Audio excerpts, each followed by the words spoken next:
It's Dew Time with Pastor Steph.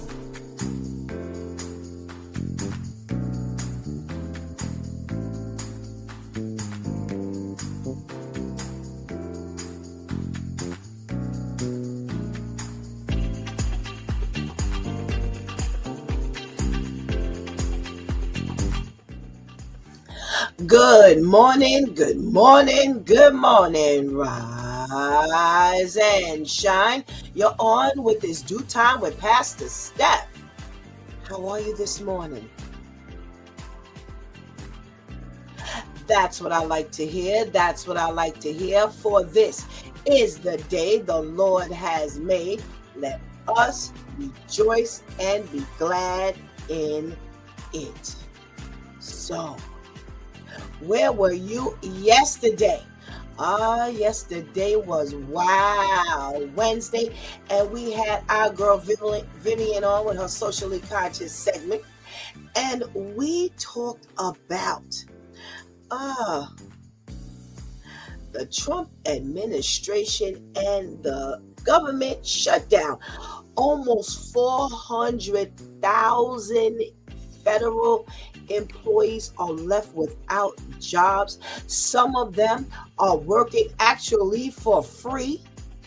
And we were talking about some of the areas that are affected. And even some of them that are not shut down, the internal parts have been shaved and modified. We also talked about the fact that the disabilities protection for the children are tampered with. Yeah. Those children who have disabilities, some of their services are shut down. And how do you not continue services like that? It's scary. It's scary to believe that some of the most important things that exist for us are affected by this government shutdown. What kind of government would allow money to run out? What? Because you know what that ultimately means. How could you allow that to even happen if you're the president and you care about this country? How could you allow that to happen? So you know what? It was just a reminder, as we talked about yesterday, of the things that we do. The voters put President Trump into that seat. Those people who are affected by this very shutdown are responsible for putting him in that seat. Wow, what a decision. What a decision that backfired. All right, we're talking about the adjustment to the domestic violence hotline here in New York, where we have hotlines that you can get directly to people who will service you, maybe for shelter if you need it, if you're in a domestic abuse or domestic violence situation. They are now sending it through 311. Yeah. And you will be given prompts to get to whomever you need to get to. Now, whether that means that you're going to get 311 and then it'll say, for one, this, two, that, and you'll be able to go directly to the domestic violence hotline. Or if you'll have, press 2 to get to domestic violence hotline. And then when you get there, you'll get additional prompts. We don't know. But what we do know is we're not going directly through the hotline anymore, which is another scary thing because, hey, we need to be able to access safety immediately. Now, the question did come up, what if it's an emergency? Well, they have always, given us the first, alert when you call 311 is they tell you if this is an emergency, hang up and call 911 right away. So, you should be able to determine whether this is, emergent or not. But on the flip side of that, Every second matters for a person who's in a domestic abuse or domestic violence situation. So, if she or he is trying to call, during a time when the assailant is out and you've only got 10 minutes, then those 10 minutes matter. Do you have 10 minutes to go through 5 prompts, or do you just need to hit that one, number and get exactly to where you need to be? So, again, we're talking about this, these things that are put in, to, you know, action that's supposed to benefit us. And the question is it really benefiting us? I don't know. Well, we've got Amazon who's facing legal action for doing what we have said everybody does. All merchants do it. They hike up the prices and then they tell us that everything is on sale, and in actuality, is everything on sale? No. So now Amazon has a class action suit because people are claiming that their Prime deal days are not really giving us Prime deals. Well, wake up. Wake up, and wake up, little Susie. What do you expect? What do you expect? They're doing what every other merchant does. They dupe us into believing that we're getting a discount, we're getting a bargain, we're getting bargain days, and in actuality, we're not. It's up to you. It's up to you as the consumer as to whether you're going to be wise or not. Be smart. Know whether you need to spend your $5 extra on this item or not. You can't be mad when they do things that we need to be more savvy about. Yeah, that's on us. Are you going to protect yourself? Are you going to be a good steward over your money, or it doesn't matter what it costs to get this item? You want the item and you're going to pay whatever it is that you need to pay. Well, if you do, then oh well, eat it. Eat it. Don't be mad. Eat it. Well, our wow story of the morning was the 3-year-old who died in the care of the social worker. So here's how the story goes. The social worker was taking this 3-year-old to a visit with his father. She did. She picked him up and she was supposed to take him back to wherever he was being housed. But instead, she ran errands, she went home, she checked her mail, she cooked dinner, she opened Amazon packages, she ate dinner with her family, and the little boy died in her car. Yep. She ended up leaving him in the car, and when he was found, he didn't make it. And she may receive immunity because there's some protection that the social workers get, and we can't figure out what that protection is. What could that have been? Had it been a parent who left that child in the car, guess what?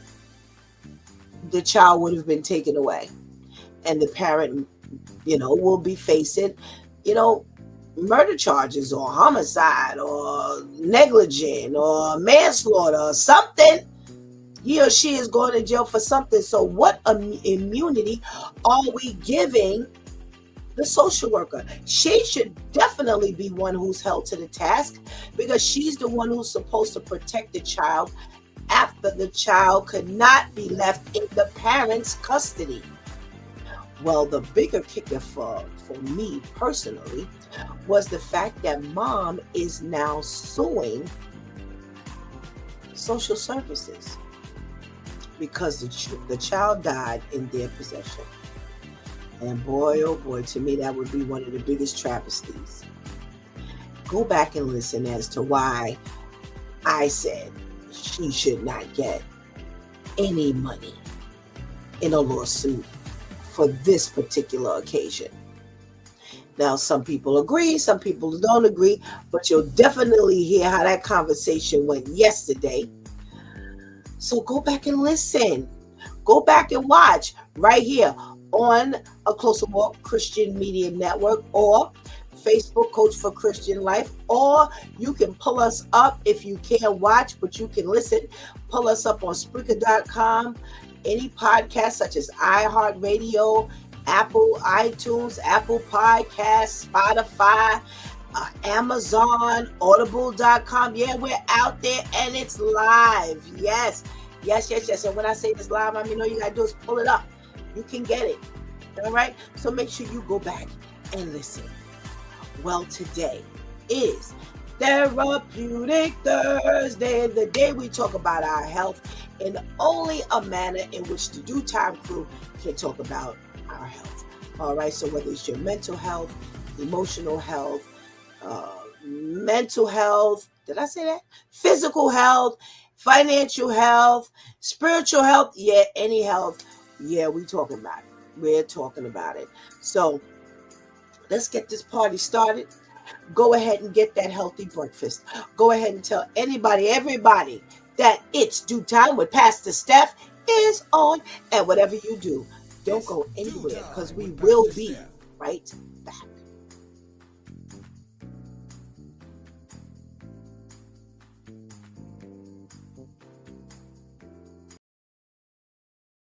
They'll tell you Henry Ford built America's car story. They won't tell you the first black-owned car manufacturer was C.R. Patterson and Sons out of Greenfield, Ohio. What? Charles Richard Patterson, born enslaved in Virginia, earned his freedom, mastered carriage building, and passed the craft to his son, Frederick. In 1915, they rolled out the Patterson Greenfield automobile, hand-built machines with a 40-horsepower Continental engine that could hit 50 miles an hour. So why don't you know that name? Because scale needs capital. And early 20th century capital didn't flow to black manufacturers. Ford had investors, suppliers, and headlines. Patterson faced closed doors, tiny margins, and no runway. Estimates say only a few dozen, maybe up to 150 cars left their works before the company pivoted to buses and trucks and finally shut down in 1939. Here's the truth. Patterson wasn't a footnote. He's a founder.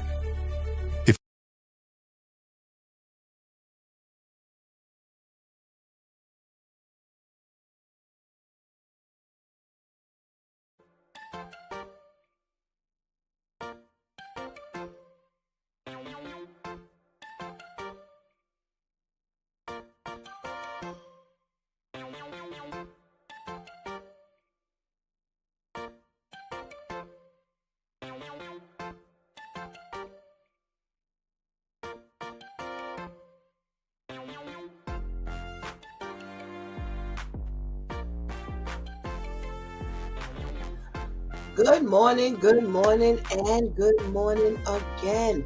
Welcome back to It's Due Time with Pastor Steph, and it is Therapeutic Thursday. Yes, the day we discuss our health.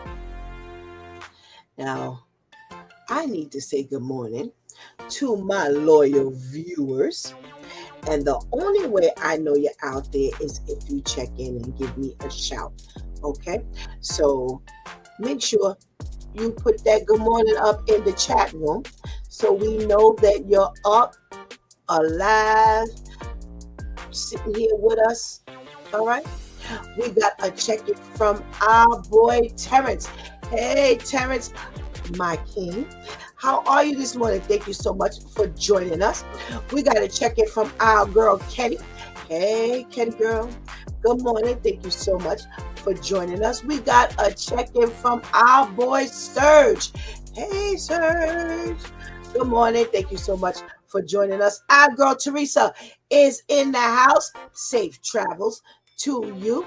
Make sure you take care of them kitties. Thank you so much for joining us this morning. And we got a check-in, a live check-in this morning from Miss Grace. Hey, Miss Grace, how are you? Thank you so much for joining us, and we pray that you're doing well this morning. All right, we got to make sure we say good morning To the ladies who keep us humming each and every morning, let's say good morning to our girl Shantice.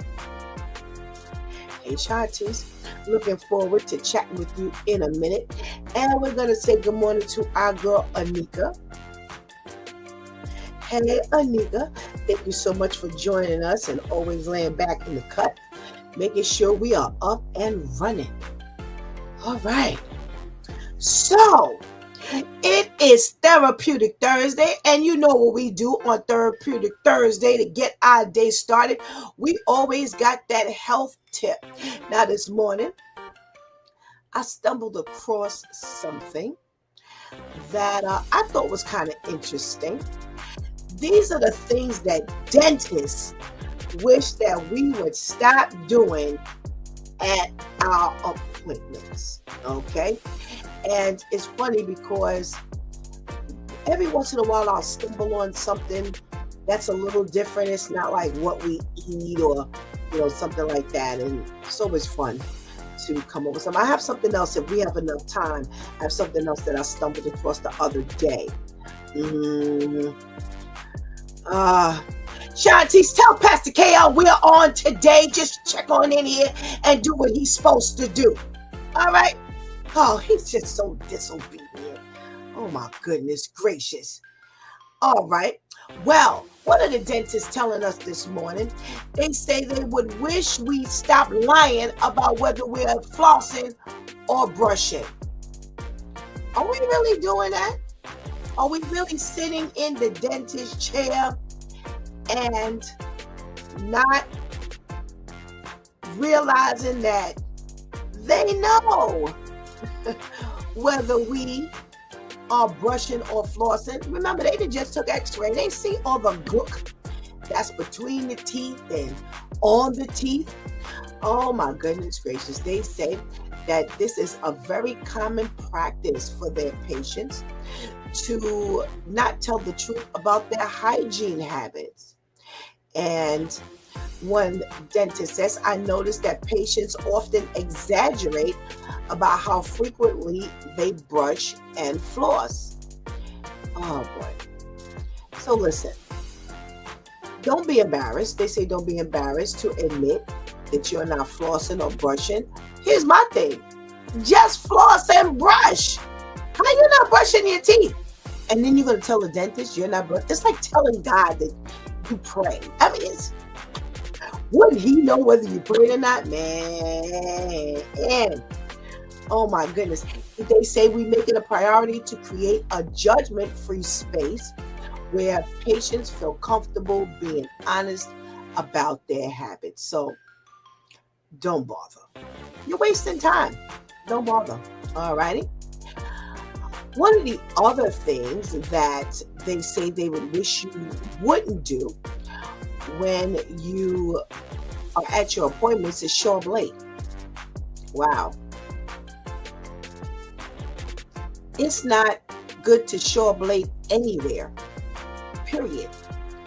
They say that at the end of the day, that you throw everything behind. And of course you do, because there are other people who are scheduled to be there as well. And do you ever notice that most people who are late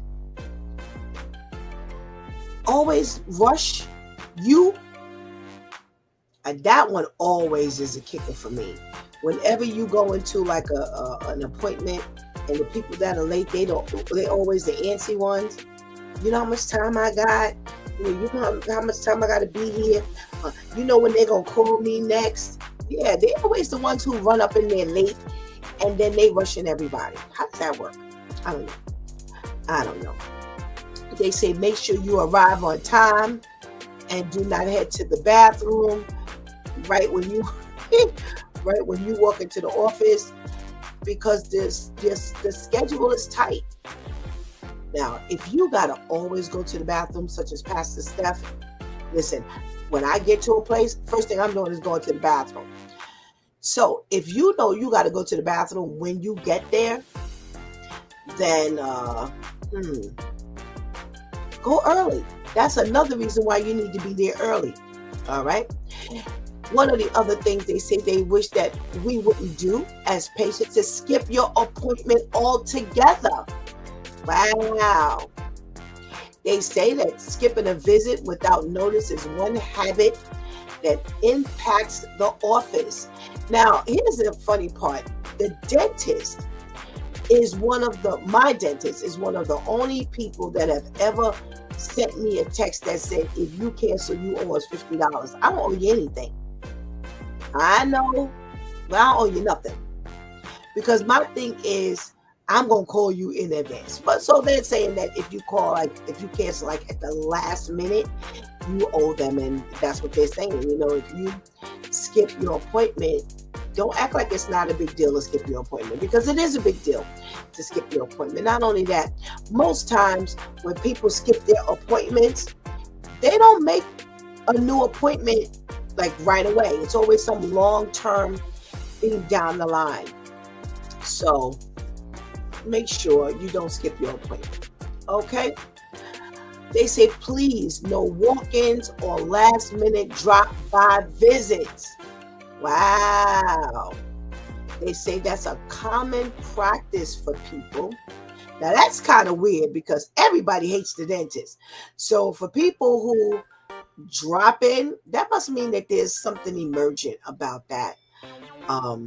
They say, going to the dentist is not like grabbing a latte, that their schedules are carefully structured based on what they have to do with each patient. So they say every time a patient drops by unannounced, it pushes back the whole day and compromises everybody's care. I say don't take them unless you can. It's understandable that, like I said, you need to see someone. And let me tell you something. I don't know the last person that went to the dentist at just a drop by or walk in or last minute, unless something really was wrong. People don't love the dentist like that. So just don't take them. If your schedule is that tight, don't take them. Plain and simple as that. Or make them wait. Make them wait. You're a walk-in. You're a drop-by visit. So you wait. You'll get seen.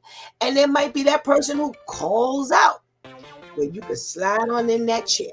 All right? Trying to talk. They say that this frustrates them when you try to talk on the phone during an appointment. They say it's unsafe and it's stressful, and please do not do it. Put your phone on silent. Put your phone on silent and put it in your pocket or your bag, and don't look to pick it up. Okay. One of the other things they say is being negative. They think it's bad when it's a negative patient in the chair. Now, come on, y'all. Y'all already know, meaning the dentist, not you patients. Y'all already know people have this big trepidation about even being in the chair. It's not about being negative more than it's about being scared. People hate the dentist. So why in the world are you surprised that people are negative? And here's the thing. They said that the one thing people often state, I hate the dentist. It's true. It's true. Listen, people's teeth will be in the next town before they go to the dentist. Yeah, people don't like it. It's a lot of pain. And a lot of people will not, go unless they absolutely have to. All right. One of the other things that they say that drives them crazy is taking off your shoes. Who does that? They say, believe it or not, some patients treat the dental chair like a living room recliner. So they'll kick off their shoes before they put their foot up and, you lean back. They was like, no, it's unsanitary. And please Do not do it. It's not a recliner like in your house. It's a medical environment. So they're asking that you do not take off your shoes. Now, I recently started going back to the dentist, and I came back with my dentist information. I too was one who would not go because I was afraid to go. And just one day, and I'll tell y'all no lie, this is an honest, true story. One day the Spirit of the Lord said, get up and go. Put those fears on the side and get up and go. Yeah, that's how I started going back. I mean, in addition to something, was bothering me. But yeah, that's how I started going back. And I'm going to share something else with you. As I was sitting in the chair, you know what I said to myself? You might as well eat this pain, girl, because if it weren't for you delaying this thing for so long, you wouldn't be in this position. So here's what I did. When the Lord told me to get up and go, I made it up in my mind, I wanted a woman. I wanted a woman. I did not want a man. I have found that the men have been very insensitive. They've been rough. The experiences that I've had, not every dentist, but most times I just didn't feel comfortable. And when I tell you I did some research, oh my gosh, you would have thought I was buying something off of Amazon. I did the research and I went through ZocDocs. Yeah, I have found some very good doctors through ZocDocs. ZocDocs. ZocDocs. And I did the research. When I tell you I did research, I went to I did research on their practice, how long they had been a dentist, where she had studied, what her credentials were. I read her reviews. I looked at where she was located. Yeah, I did it all. And I came across a dentist in Bayside. And as a matter of fact, Teresa went to her. And Teresa has continued to go. She's been several times. So I came back after I had been and I told about my experience. And I told them, I said, I have a radio show and I'm going to tell them about my experience. And during this time, I was still on Blog Talk, so it wasn't visual. And I went right back and I gave them the information and they listened. They listened and they did hear me. She's excellent. Excellent, in my opinion. She's excellent. I love her. She was very patient. She allowed me to ask whatever questions I wanted to ask. When she gave me the information that she saw regarding my teeth, she was thorough. She broke things down. She gave me suggestions. I have no bottom teeth, so she told me how crucial that was. And I knew she wasn't lying because I had started noticing that my food was digesting differently. Well, yeah, because I'm not chewing on my food because I have nothing to break my food down. It was amazing. It was an amazing experience. And can I honestly say that it was really, there was pain, but not any like abnormal, extreme pain. She actually has a hygienist who does the deep cleaning. She was excellent. As a matter of fact, it's a full woman. It's her own practice, and there were no men. Everybody was women. Everybody was women, and they were very cordial, very friendly. Just talked, about just everything. It wasn't just about your teeth. They took care of you. They take care of you there, and I'm very, very, very happy that God led me there. That's nothing I did. I just don't take credit for things, and just the research how the Spirit of the Lord just guided me. Excellent. The only thing is she doesn't take a lot of different insurances. So a lot of people who actually called, she wasn't able to take them. But my thing is, you know what, just take it to the Lord in prayer. Allow God to do whatever He's going to do.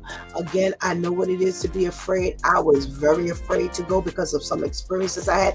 I had a dentist give me so much Novocaine on one side that the other side of my ear, the opposite ear I couldn't hear out of. That's how much Novocaine he had given me. Is it Novocaine? Yeah, whatever it is to numb your mouth. I couldn't even hear out of my opposite ear. And it was just not a good experience, amongst some other things. So, I just sat in the chair and I just really, I hummed. I hummed through it. It wasn't as painful as I thought it was going to be. They took breaks. They didn't just continue to go. She said, okay, I'm going to, do this. She said, I'll come back, give you a little break. So you can find, a good dentist. Just pray about it. Ask God to lead you to where, whoever's going to accept your health insurance. Again, I went to ZocDocs because the first thing you do is put in your health insurance. So they're only going to give you who will take your health insurance. So you're not, pulling up everybody and their mama, and these people don't even take your health insurance. So, I'm telling you, I've had several people call me for the information, and they called, and most times they just didn't take the insurance. But like I said, Teresa did go, and she's been a few times, and clearly she's happy because she keeps going back. So make sure you follow up, because my teeth is what sent me to my very first major surgery. Yes, my teeth.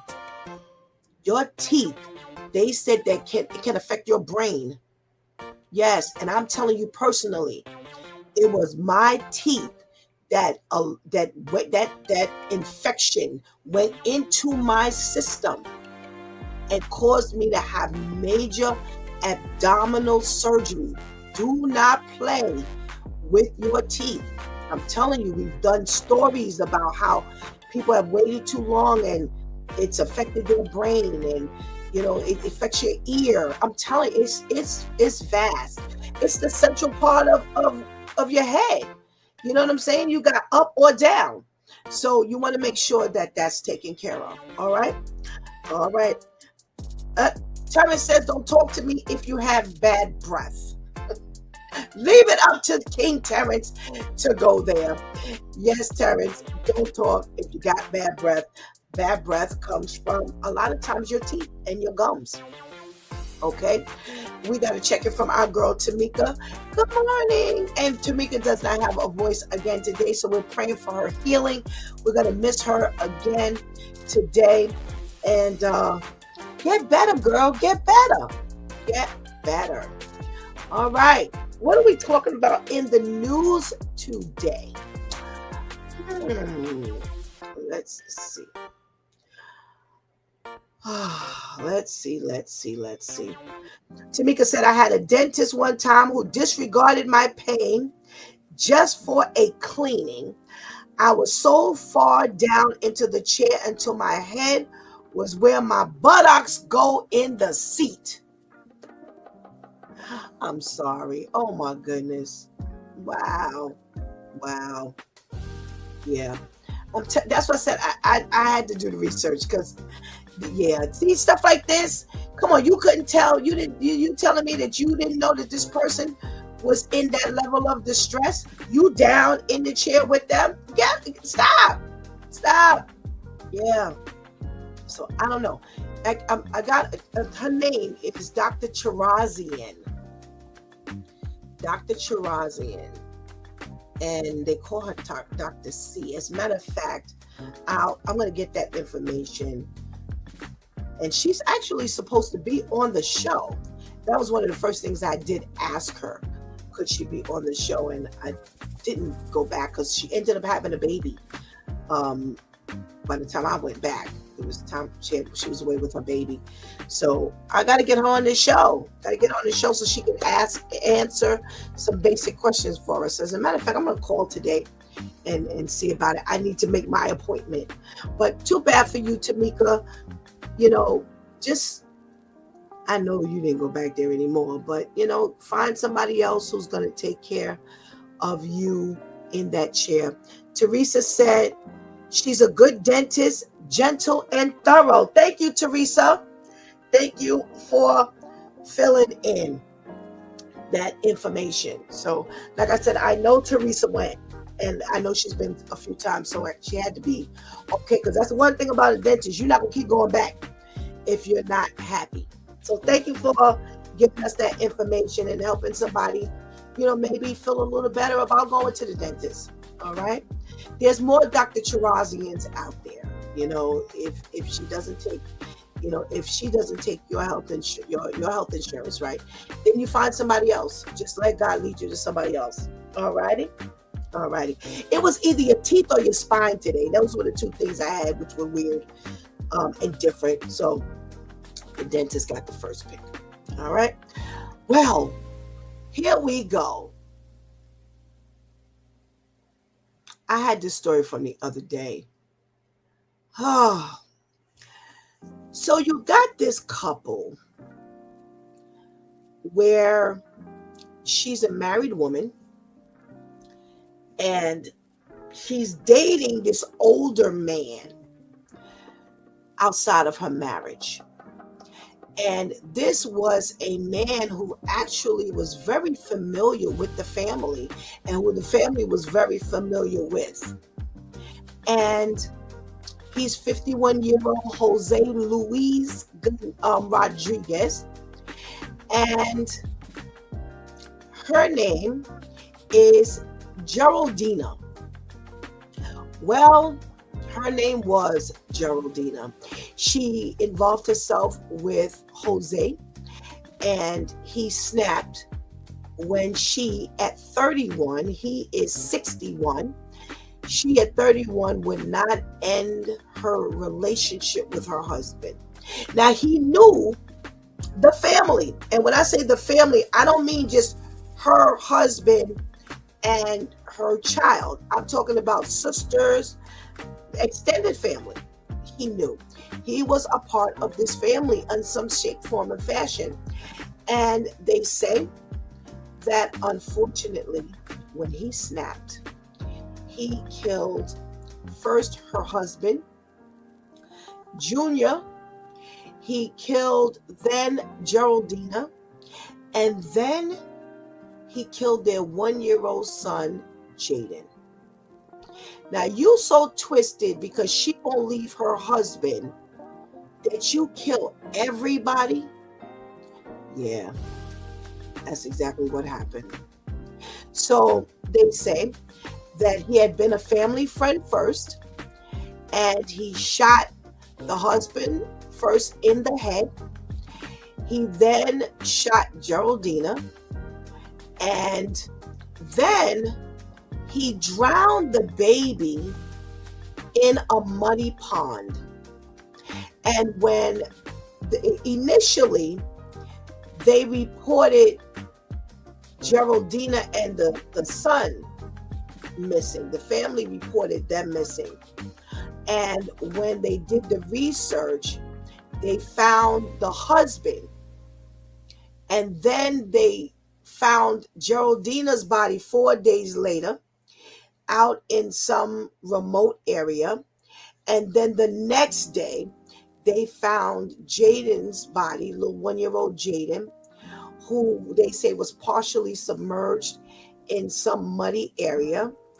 And they said when they did the autopsy, little Jaden's lungs were full of mud, which meant that he didn't kill him first. He drowned him. And that's how he killed him.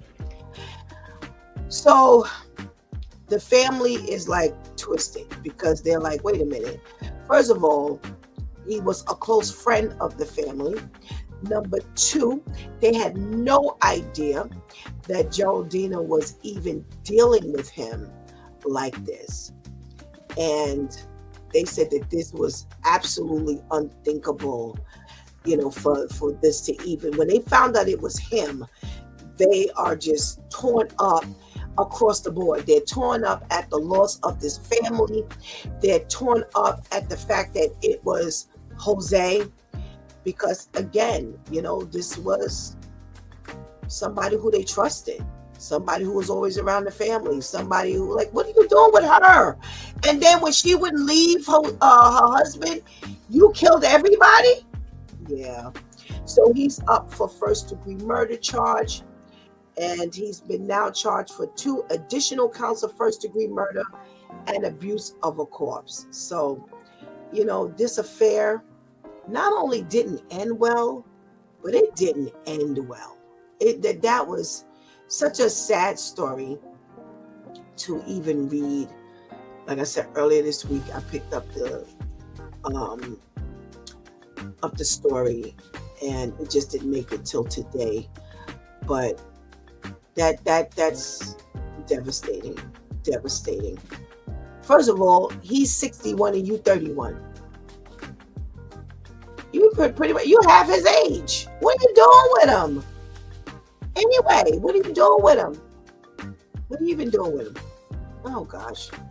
Another sad story. We've got a 16-year-old that's been hospitalized after being shot in the face at a sleepover. So, I remember when my girls were growing up, it was like, can we go spend the night at so-and-so's house? No.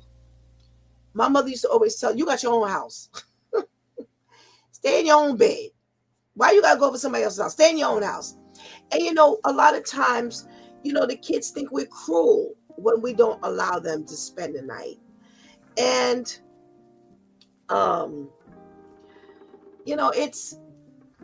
it's so sad, because here's how the story goes. They say this Jeremiah Gonzalez was at a friend's house during his sleepover, and the friend has an older brother, and about 4:00 in the morning, the older brother and his friend, who had come over to the house,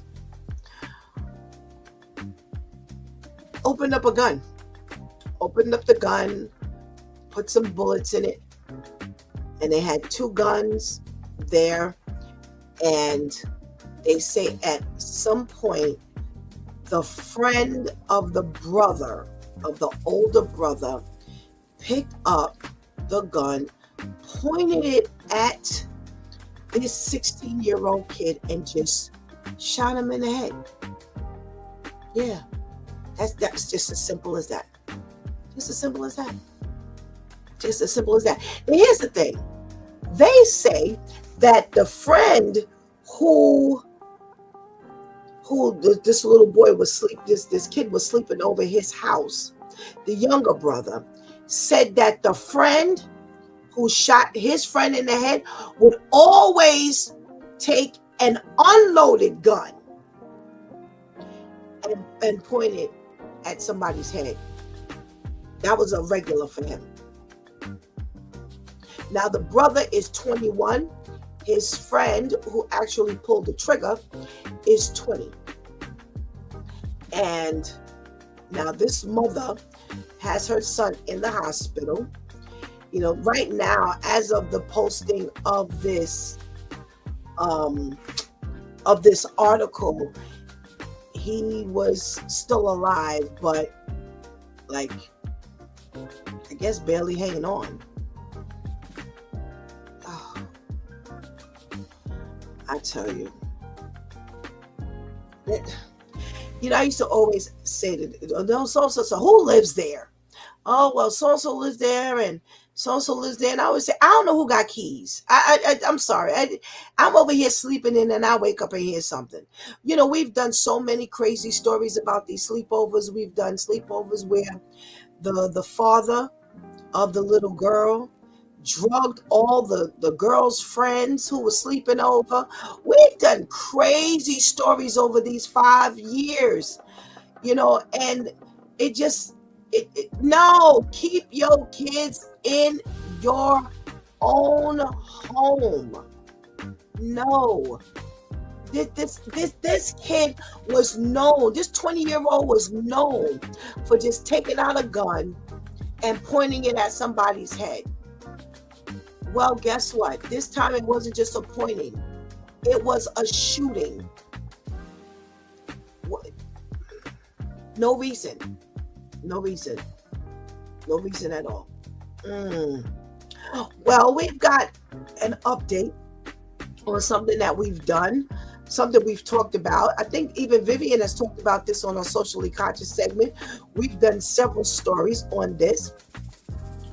And we're talking about weed and intoxicated driving. And everybody keeps talking about how it's safe to use weed. It doesn't have any lasting effect. Well, more studies and more studies are showing that car crashes have increased because of the weed smoking and the driving. And that's something that we talked about in the very beginning when they decided to legalize the weed, that it will impair you. So how can you stop people from driving impaired when you've just legalized them to smoke? It's like drunk driving. So they're saying that this has definitely increased in all of the car crashes, and they're taking Ohio as one of the areas who has gotten a 40% increase.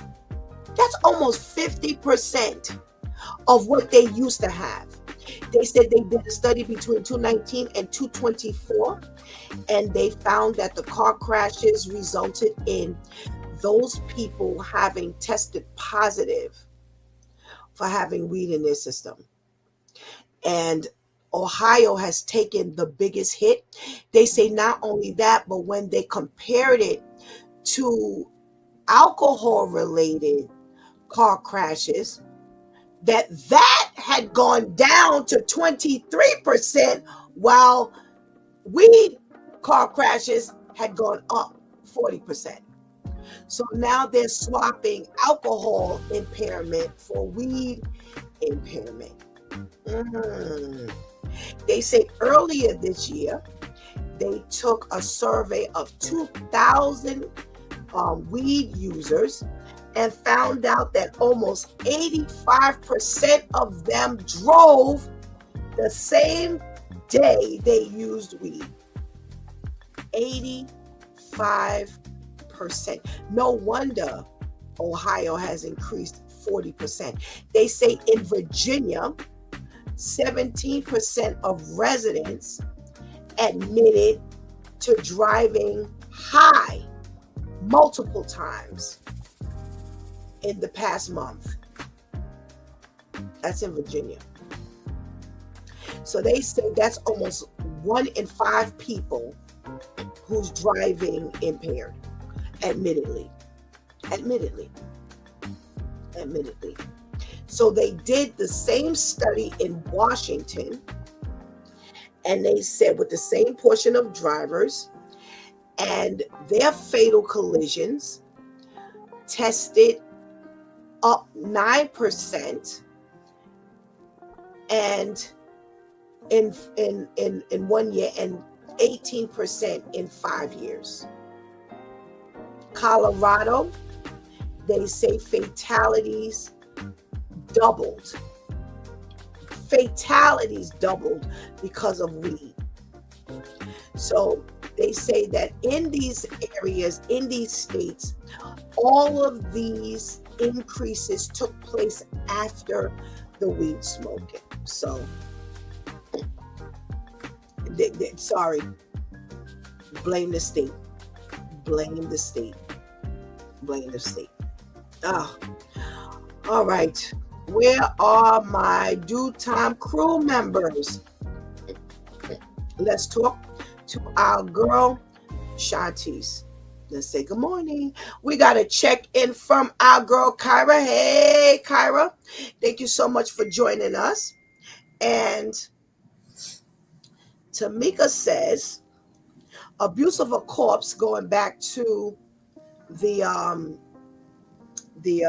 older gentleman who killed the woman and her family, her lover and the families. Abuse of a corpse means that he continued to do damage to the body after it was dead. Oh my goodness gracious. Wow. We have a viewer who's saying, wow, these stories are so sad. It's like a wow Wednesday. Good morning, Shantice.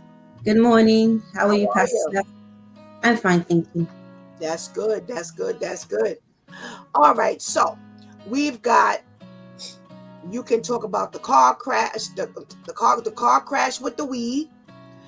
You can talk about the 16-year-old who was shot in the head at the sleepover. Or you can talk about the love affair ending in death of her entire family. Which one are you talking about? Which to choose? Which to choose? All right. I'll talk about the dingy love affair that ended in the first 48 episodes. All right.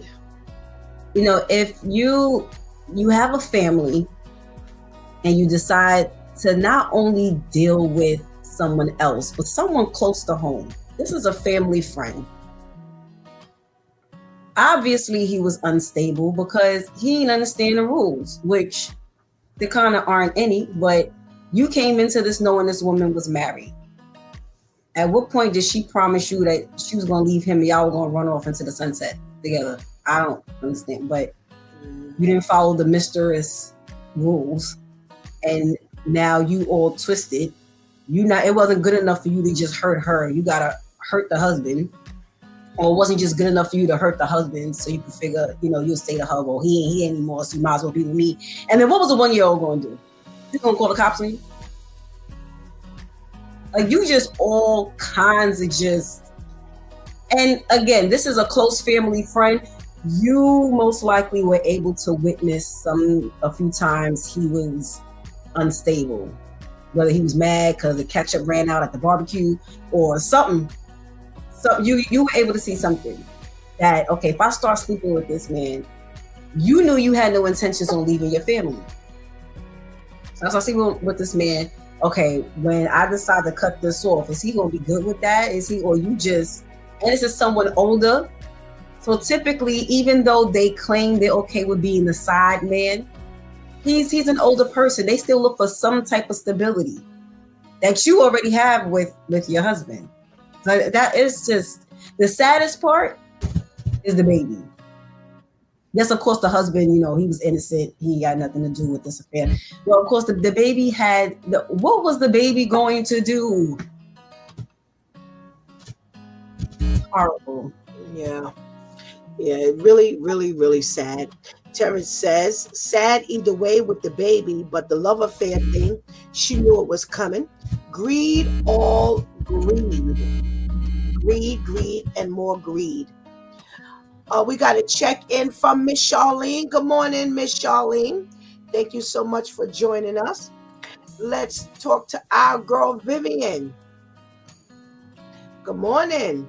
Good morning. How are you? Good morning. You? I'm well, thank you. All righty, good. Which story you taking this morning? I'll take the sleepover. All right. We were just talking about this yesterday. We were watching a movie and the kid was playing around in the car, and it was like, see, if they were black, he would have got kicked out of the car. Now, if they were black, when he was fake pointing this gun at their heads, loaded or unloaded, he would have never came back to this house again. That's right. That's right. That would have been the end of that friendship. Yep.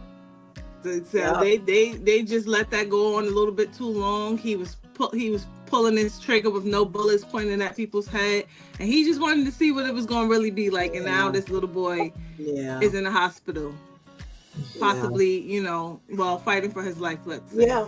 They just they too lenient with stuff that's like, I remember when, even to this day, people don't play about that. Even if you're using your fingers and pretending to shoot at me, people don't play about stuff like that. They're just too lenient on these silly little things, thinking that it's funny until it turns deadly. It's very true. It's very true, Vivian. You don't even do excuse me. They ain't no hi here. Right. I just mentioned how one of my childhood friends, one morning we just heard all this commotion outside, and I ran to the window. Her mother was beating her up and down the block because someone else pulled a BB gun out on her. Wow. And her mother's concept was, why didn't you move? Kind of like what Vivian said. Why didn't you remove yourself from the scene once it was pulled out? Why did it get to the point where someone was able to aim that and shoot it at you? But somebody did that to her. And her mother, when I tell you, was dragging her up and down the block. We were standing outside like, oh, what a way to start your morning before school.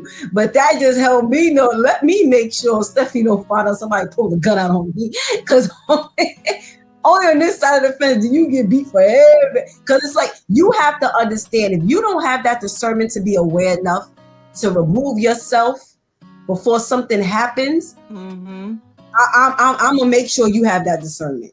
And like Vivian said, unfortunately, the discernment wasn't on high, even for the onlookers. And now look at the result. Yeah. You know, Vivian, what was, you know, growing up, you know, we talk about you weren't allowed to spend a night at people's house. That just wasn't something that you were not allowed to do.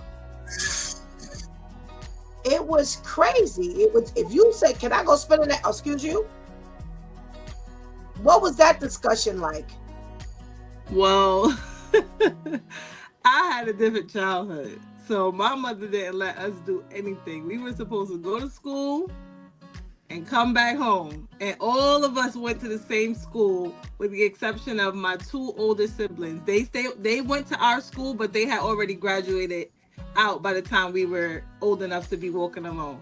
We were supposed to gather each other up and all be back in that house. If you got out at 3:00, the house was 5 minutes away. All three of y'all better be in this house at 3:05.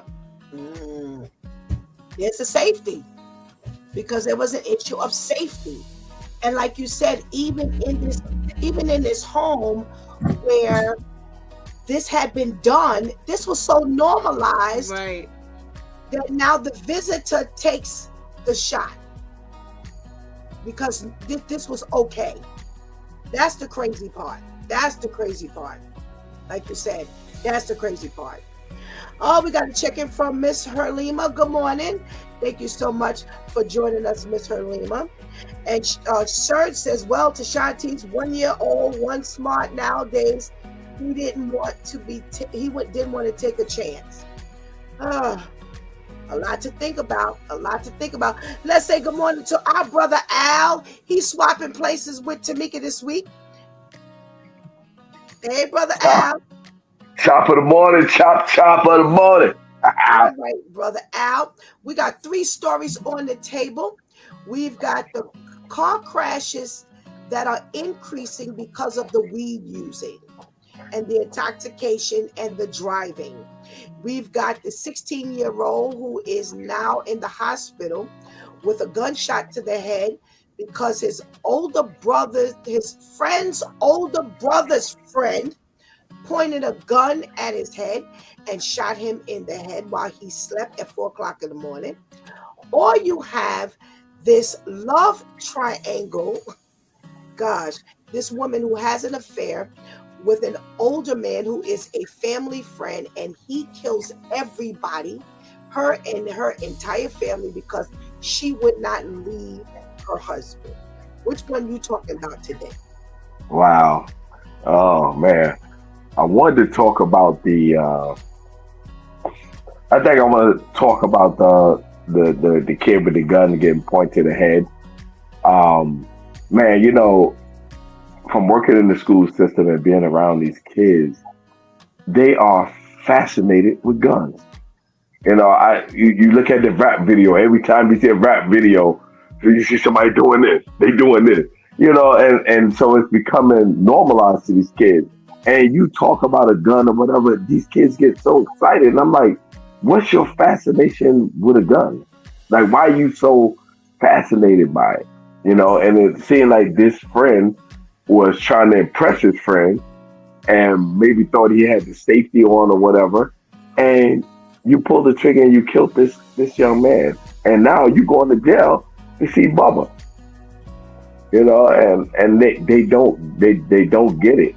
And I mean, when I'm telling you, Pastor Steph, even down to the middle school kids, they are fascinated with this gun stuff.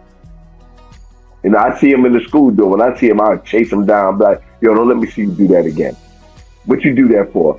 Nah, Mr. B, I was just playing. This ain't nothing to play with. Like, I let them know this seriously. Like, don't do that. I don't care if you playing and you ain't got it. They bringing the water guns. We had a big thing at our school because they bought water guns, and I'm like, yo, I sat there and collect every water gun I found, to let them know that this is serious. And the parents too. Like, the parents go out and I got one kid, I took the water gun, called his parent. Now your parent got to come up. She come up mad. It's just a water gun. I said, well, we're training our kids not to get used to gun. I don't care what kind of gun it is. You shouldn't even bought it. Right. So even the parents got to get the seriousness of it. Like, no, don't do it. When we have, I had the little kids in the summer camp because somebody was absent, and I took them outside to play. They're playing cops and robbers. No, we're not doing that. Right. We're not doing that. We're not playing no games with guns. We can do another game or we can do some exercise. That's my problem. Let's do some exercise. I need 2,000 push-ups. Right. but yeah, so we have to stress to these kids like, no, this is serious. Don't even play with it. Don't even point your finger. Don't stop watching these videos. I'm telling you, every rap video, especially the drill video, you see somebody doing it. Every video. And I'm like, yo, these kids are seeing it, think it's cool. Yo, it's not cool, bro. Stop doing that. Right. All right, Brother Al, you're absolutely right. Pastor KL is in the room.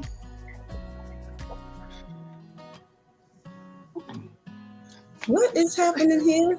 Good morning. Good morning. Good morning. Good morning. All Good right. morning. You caught me off guard. Oh, yeah. Yeah, When okay. she said Pastor KL in the room. What I was in the midst of sure. What story are we talking about this morning, Pastor KL? Well, you have a lot of good stories today, but I want to stay on that gun story. I heard Brother Al say that all of a sudden, these children are fascinated with guns. You know, the truth is we were all fascinated with guns. You know what I mean? Back in the day, we had the cowboy and Indians that had guns. You know what I mean? The argument was, well, whether you gonna be the cop or the robber. You know what I mean? That was the biggest argument. We never thought to go out and get a real gun. Listen, a lot of us never even seen a real gun. The only gun we saw was the water gun. And if you had a crazy enough parent to let you have a BB gun, because we couldn't have that either. You know what I mean? Then that was a different thing. But the problem is that these guns, these real guns, they're in your face. You can buy it at Walmart. You can buy it at the pawn shop. You can buy it from Pookie, $2 down. You know what I mean? That's where the problem lies. I mean, when my son was growing up, he couldn't have a gun. I didn't buy guns. I didn't buy water guns. I didn't buy a Nerf gun. You know what I mean? Because I saw where everything was progressively going to.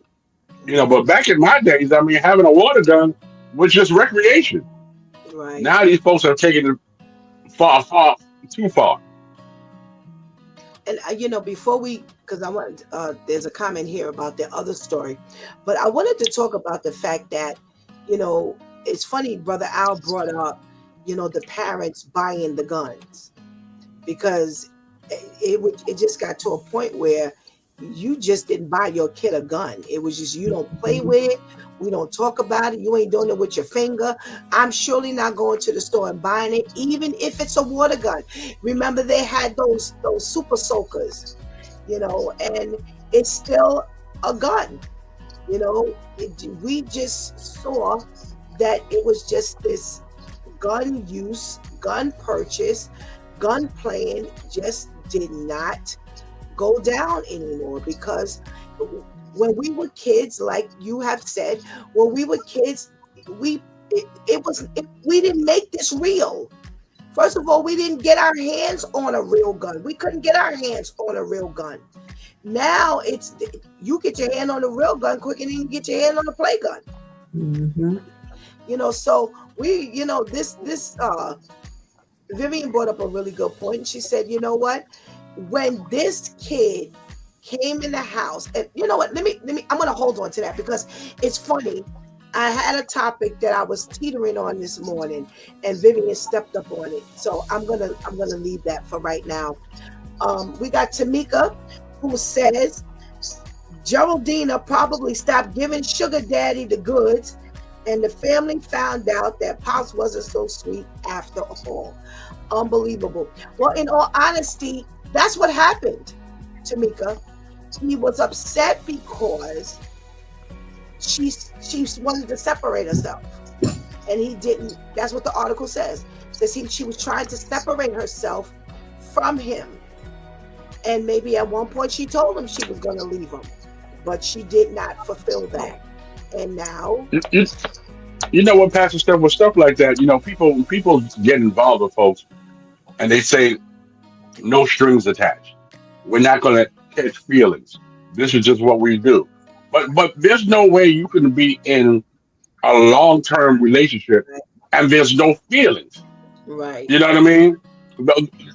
No matter whether you know what's on the other side, you feelings is just going to come right, because of. You know what I mean? We're on a platform together, and there's feelings. We love each other in certain, because we've been together for so long now. You know what I mean? You can't tell me how to feel about Shantice. You can't tell me how to feel about Al. You know what I mean? So, and then if you're in that close of a relationship, there's going to be feelings. yeah. You like you said, you can't control this stuff. I don't know why people always feel like they're gonna put a limit on how far this goes. It wasn't supposed to go this far. That's what everybody says. That it wasn't supposed to go this far. Of course it was, because you shouldn't have started it.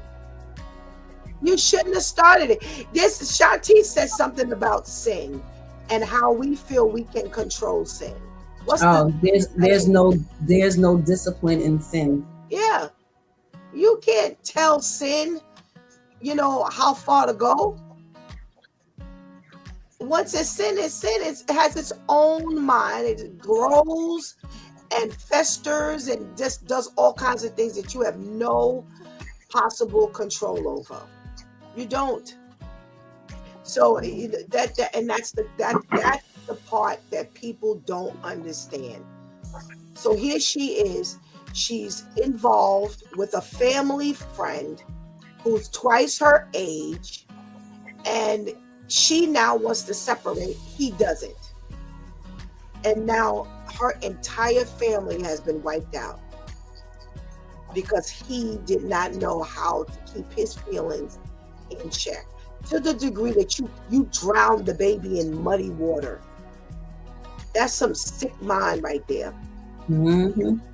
And then on top of that, on top of that, she was being selfish because you didn't think about nobody but yourself. You just figure, okay, I'm gonna go have this fun and deal with him, but you didn't think about what may happen to your family. Or I tell that to the kids all the time in the school. Like they may get into a little beef with somebody. Oh, I'm gonna go get my brother. My brother's crazy. You don't think that this person got somebody crazy in their family too? Right. Hey, that you the only person got somebody crazy in your family, nobody else. And then you started it, so now you brought your people Right. into your nonsense. You know what I'm saying? Like, that's selfish. She didn't think about nobody but herself. Right. And how badly this could possibly go. And I think it was Shantice who said, crazy always shows itself somehow. Mm-hmm. He showed that he was unstable. Somewhere along the Well, line, he showed he was unstable. she ignored it. Yeah, That's what that was. yeah. That's exactly what happened, Brother Al. She ignored it and she thought that it would just pass over. Or when he showed crazy, that's when she decided to separate herself. Too late now. Right. The crazy now, is in. She's like one of the women I talk about who like to collect flags. You see red flags, and you just collect flags. Possibly. Mhm. Serge says, I used to know how to make paper guns and act like a cop. And then I worked for MP. Right. Underground. Oh my gosh. All right. Tamika says all of these stories are individual results, may vary. You think a sleepover is simple. You lay with one person and you can end it. The end result is death for everyone. And yeah, weed too. The weed crashes too. I was just about to say, Pastor Steph, can you touch on that real quick for all these weed heads that think it's like taking vitamins or drinking milk, or it's just like they feel like there's absolutely no effect to this weed and they can do whatever, whenever. Well, the statistics have already shown the results that in Ohio alone, 40% increase in car crash deaths and car crashes, period, that it's attributed to weed smoking, to the degree that the alcohol crashes have decreased to 23%. So that's taken a decrease, and the weed smoking has taken an increase. So they talked about Washington, they talked about Virginia, they talked about Ohio, all of these states. And that's just the ones that they cited. And they said ever since it was legalized, they took the years for when weed was legalized, and those are the statistics that they used. The results show itself. The topic that I wanted to talk about, and I said Vivian touched on, this morning I was looking at something and I saw friendships, that Christians can't be friends with everybody. And she worked on it when she said that these friends in the house, we just continue to invite these people in the house. They didn't stop him from coming there. The friend, the brother who allowed him to keep coming in the house, he there was nothing he thought about it. He kept bringing them to the house. And now both of y'all are going down because the guns belong to the two of them. So you're going to take the gun charge at least. You ain't going to take the one for the, for the reckless endangerment and, the attempted murder. Because they said he just pulled the gun out, pointed it to the kid's head, and just pulled the trigger. There was some intent there. So it makes me go back to saying, there were some points in an article that I read this morning. It says Christians can't be friends with everybody. So I'm going to start with you, Brother Al. What class of people who Christians can't be friends with? Man, there's a lot. Let's give us okay.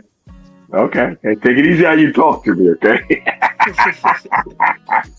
I would say that the drug dealer. How many of you, I'm a Christian, you my friend and you selling drugs. I'm on my way to church and you tell me, hold on a bit, let me stop right here for a second. like the drug dealer, I would say, nah, that's just one of them. I'll say the drug dealer. Why? I'm not selling drugs. If you my friend, I know you are selling drugs. You're in denial. I don't get drugs. I don't put the drugs in my hand. I don't cook the drugs. I don't cut the drugs. I don't buy the drugs. I don't And her sell as the drugs. Christian. Oh, I see what you're saying. Yeah, because I don't want to be around that. I don't want to be around that spirit you carrying. You carrying that spirit. I don't want to be around that spirit. And on top of that too, you selling drugs. They'll tell her who you might have did something to, or who's saying, okay, he making a lot of money. I want part of that, and I'm walking with you. They out to get you and get me too. So no, sir, I don't want to be around that. Okay. Vivian, what class of friends should a Christian steer clear of? I would say people who cheat, like openly cheat on their spouses. Why? I'm not cheating. What I got to do with you? Because bad company corrupts good morals. I'm trying to be faithful to my husband, and you telling me, you always in my ear telling me all the fun you had with this one and that one and what you did, and you're glorifying this lifestyle, possibly even like, oh, you should try it, girl, da da da da, like you could possibly be encouraging me to do it when I'm trying to stay on the faithful side. So I don't need that type of encouragement. I don't need that type of, activity in my ear all the time. I don't need that type of energy around me when I'm not about that life. Okay. All right. Shantice, what class of friends does a Christian need to stay away from? We're supposed to be ministering to everybody. We should be able to be around everybody. If you're a buster, stay away from me. I can't be friends as a Christian with I can't be friends as a Christian with someone who disregards my feelings. When I take the time to let you know what I do not like, and I ask you, do not do that, and you do it anyway, you can skedaddle to the left. Or can I be friends with you? Wow, what harm is it doing? You should know what you like. You should know. It's heightening my mental health, and we might end up being a part of socially conscious. Because see, by you not paying attention to we teach people how to treat us, right? So if I'm letting you know I do not like this, and I'm letting you know why, and you do it anyway. Now, I know I'm supposed to be, I have the spirit of self-control, but you're poking me into now reacting. So I can't be friends with someone who is going to intentionally try to provoke me, not to come out my character, because if I do it, then that's who I am. But to get to a point where I don't want to be. I don't want to be angry. I don't want to be vengeful. I don't want to be wrathful. I don't want to literally curse you out. And now you got a question if I'm a Christian. So you know what? I can't be your friend. You don't want to respect how I feel? That's fine. But now, exit stage left. Okay. I'm coming back around, so keep those thinking caps on. Pastor KL, what group of people can I be friends with as a Christian? I'm supposed to be discipling. I'm supposed to be ministering. I should be able to be around everybody. However, well, the Word of God. Okay, so simply put, for what everybody has already said, the Word of God says, "Try the Spirit, by the Spirit, and see if it's of God." If whatever they're doing is not of God, that's who you're not supposed to be around. The Word of God also says, "Come up from among them and be ye separated."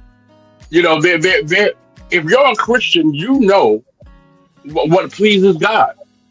And if your friends do things that you know is contrary to what pleases God, it's time for you to walk away. well, clearly it's not that simple. It's clearly not that simple. Everybody in this room right now could tell you where they're looking at partnerships, friendships, where you're like, how are you friends with these people? Because you think, how many people have heard or been told, I could be there, I'm not affected. I'm in there because I'm trying to change the environment. So clearly it is not cut and dry like that. And that's why I'm asking for specifics. Because where it's like clear to you, clear to me, clear to Mary, clear to John, unfortunately it's not clear to certain people. And there are people who literally feel like they could stay in an environment, stay around a group of people, and they feel they are unaffected. And that's the scary part. Brother Al, I'm Well, back I to mean, you. Go ahead. Go ahead, Pastor Cal. no, I definitely understand what you're saying. I mean, even if you're with a weed head, you're affected if they're smoking around you. You know what I mean? That affects you, whether you participate or not. Just the residue is going to affect you. That's why you have to challenge your walk with God to see how strong you really are. Well, unfortunately, how do people challenge that? By putting themselves Staying around it in and it. failing. Yep, yep. I Yeah. don't have to be affected. There's somebody we know right now who openly smokes around a younger sibling. And we have always spoken about the fact that how long you think you gonna keep smoking around them, and they're not gonna look at this and think one day, oh, this is fine. We're not even talking about Christian versus non-Christian. We're just talking about just the effect, just like you said, Pastor Gail, the simple effect, the residue that makes this and signs off that this is fine. And every day, and I'm like, what is the problem here? You think that this is fine. You think this is protecting this sibling. And sure enough, one day, what did we see? They were partaking. And he had to get a real good talking to. Because we had to, excuse me, how long did you think this was going to go on and they weren't affected? So like you said, the residue itself, you think you're unaffected, but yeah, you're affected. Brother Al, what other group of people are we talking about that Christians just can't be friends with? Yeah, and I'm listening to what you're saying, and you're 100% right. It's not just cut and dry. It's not that easy, especially like what you just said about you got a sibling who does this and does that, and you growing up seeing that, and you're like, okay, man, my brother's doing it, and it just seemed okay. Maybe I should try it, but I would say another group of people is the troublemakers, people who just love getting in trouble or starting trouble. And I think what happens is, well, I'm not going to say I think, I know what happened for me, I'm speaking for me, you know, as you growing in Christ, your spirit starts to convict you. You start to get convicted. Like, you feeling it like I can't be around this person. This ain't right. I'm trying to walk on this straight path. I'm trying to follow Jesus. I can't follow Jesus doing this nonsense. And I know it's wrong. And you start feeling it. That's why I had to, and sometimes it may take a while. We spoke before, Pastor. I had a friend, we was friends for 40 something years. And he just kept doing nonsense and this and that. And as I continued to grow in Christ, my spirit started convicting me like, okay, you condoning this because you hanging with him. Right. You ain't doing it, but you watching what he's doing and you're not saying nothing and you letting it go. So he's thinking it's okay because you're not saying nothing. And I started being convicted. I was like, I don't like this conviction. I don't like this conviction. I got to go elsewhere. We still speak once in a while, but hanging out and doing this and that, no, sir. Right. So I would say the troublemaker. And like you said, then you put yourself in harm's way because now this person started trouble, so this person got enemies. I know so many people that got hurt or shot or even killed because of something their friend did or that. It happens in the school. I tell the kid, okay, you roll with that kid. Now you getting suspended. This kid ain't getting suspended. Right. So the troublemakers, stay away. All Do right. it. Don't you do it. All right, Vivian. What other class of people do we need to stay away from as Christian people? I would say the scammers and the liars. Because, for one, I can't never be comfortable around you. I got to watch my bag, make sure my cards is away. Like, I can't never get comfortable around you. For two, I can't accept nothing from you. Where'd you get this from? How did you get Right. this? I can't be benefiting off of your scamming. No. So we can't even be friends in that sense. So I have to watch what I even accept from you. We can't do Yeah. that. And again, you're glorifying this lifestyle. You see nothing wrong with what you're doing. You're hurting Right. people, ruining people's credit. Like you're ruining people's lives, and you're good with this. I can't condone that. My friendship means that I'm condoning it, and that's not what we're about over here. You know, it's funny because how many people would take stuff from people and this came from ill-gotten gain. And it's like, you just fine. And I'm like, but you know where this came from. Mhm. Why are you, it's almost like when you see the booster. Gosh, I don't even know what they call it these days. But I know Pastor KL and Brother Al definitely, that's what we used to call them, the boosters. They used to go stealing stuff and Yeah, boosters. they sell it. You sitting in the beauty parlor and they coming through with the clothes, with the jewelry. You sitting in the barber shop and they coming through, and you just take this stuff from them and you buy, because they this my girlfriend would love this. She loved these earrings. You know the earrings are stolen. How you buying this stuff here? And you'd be surprised how many people say that it's a blessing for them to find. It's a blessing for them to come up on these things, on these sales and these bargains. Well, she got it from so, he got it from such and such a thing. And if they just go with the flow, and it's like, what? No, you know the deal. Oh my goodness. And then they put God in it. Like, I wanted to buy this gift, and this guy come by, he done boosted something. Look at God. Look at God. No, son, don't you say that. Don't you say that. Yes, that's the way it goes down, Brother Al. It's like they'll credit this to a blessing, and you're like, oh my gosh.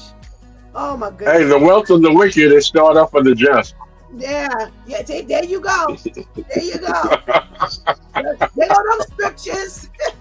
Oh my God. Oh my God. Shantice, what are we talking about? What class of people do we need to stay away from? I had it and I lost it. Okay. So then you just said the scammers. I lost it. We need to stay away from. I lost it. I had it. And once Vivian says scammers, I was all into that. Because it is true. It's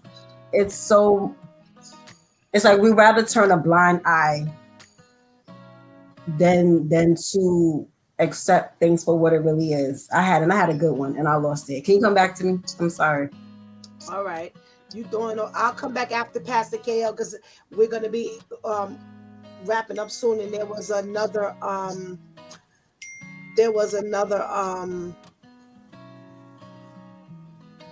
question that I had.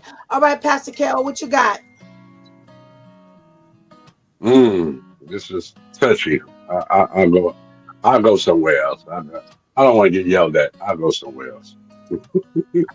Whatever you had to say, go ahead and say it. Okay.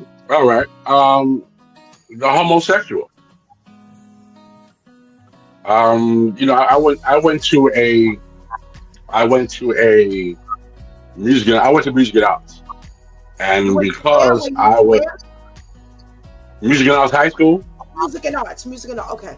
I went to music and arts high school, and a lot of times because of the arts, there's a lot of homosexuals. and I was associated with them because I hung around them, and that's a dangerous place to be. Well, that was a dangerous place to be for me. You know, again, I know that's not pleasing to God. There's a lot of different takes on it, but again, try the spirit by the spirit. You know, and then all of a sudden, I was being hit on because of the association, which for a lot of folks was dangerous because I beat the crap out of them. You know, but then that was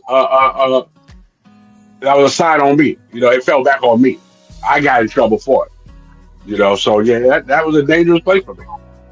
Mm. Well, here's the thing. Here's the thing. This is a touchy subject, as you said, because we all know that there are people who are just going with the trend. We know that. We know that there are people who honestly feel like that's who I've been since I was 5. And then you've got that Right. other set of people who it's like that's just the thing to do. You know, I want to have a baby, so I'm gonna mix with the male, and then I'm in love with so and so, and it becomes trendy. And because it's a trend, yes, you cannot be around that. That becomes the scammer. That becomes the troublemaker. It's the same premise. If you are that weak where you can't That's what it is. stand on your own, then yeah, you cannot keep those people around you. So it's to me, it's no different than anybody else, any other group of people that have been named here. Especially, we have high schools. Oh my God, we have high schools that Mhm. that's who goes there. That's who, or we have high schools that are not just necessarily catering to them, but we have high schools that have a high presence of Right. that. And yeah, when you go up into school, how many times kids say that that's who I am? What? Stop. Just stop. That's who I am. And Middle school getting heavy with that as well. What'd you Middle school is What'd you say? middle school is starting to get heavy with that presence as well. Because my school is from 6 to 12, and you got 7th graders talking about, oh no, I'm looking at them like, what? You can't even spell it. Spell it. No, I did. One 7th grader told me she was bisexual. She said I'm bisexual, and I said to her, spell it. I had And a she couldn't 6 spell it. Mhm. Yeah, it's crazy. The middle school starting to get heavy with it now too. It's insane. It's the presence. Just Mhm. like everything else that's been mentioned here. It's the presence. We cannot underestimate that spiritual presence. It will definitely become infectious. So I don't see that as being anything different, Pastor KL, than anybody else, any other group of people that have been mentioned here. You hang around them, you become them. Mhm. Plain and simple as that. That's a possibility. Shantice. Yes, I remember it. I can't, as a Christian, I can't be friends with people who are going to consistently challenge my decision to follow God. Because by myself, That's good. I That's challenge the decision to follow God. So today, the other morning, the night before I went to bed, I only got like 4 hours of sleep, but it felt like such an amazing sleep. And I was like, wow, Jesus, you're real. Because normally, if I get 4 or less hours, I feel groggy and, moody because you didn't get enough sleep. But woke up the next morning feeling very defeated, very down, not understanding why, but just down. And it wasn't until your closing, Pastor Steph, that I started feeling a little perkier. Now I'm already going through something, obviously, that I can't even necessarily explain, but I got to make sure I stay before the Lord so that this doesn't dictate my mood for the entire day. I do not now need you asking me, why am I going to church on Saturday and why I'm not going with you to watch you smoke weed in the park. I don't need you asking me, why am I choosing, especially, and this is how crafty the enemy is. He will have those questions come mainly from the people who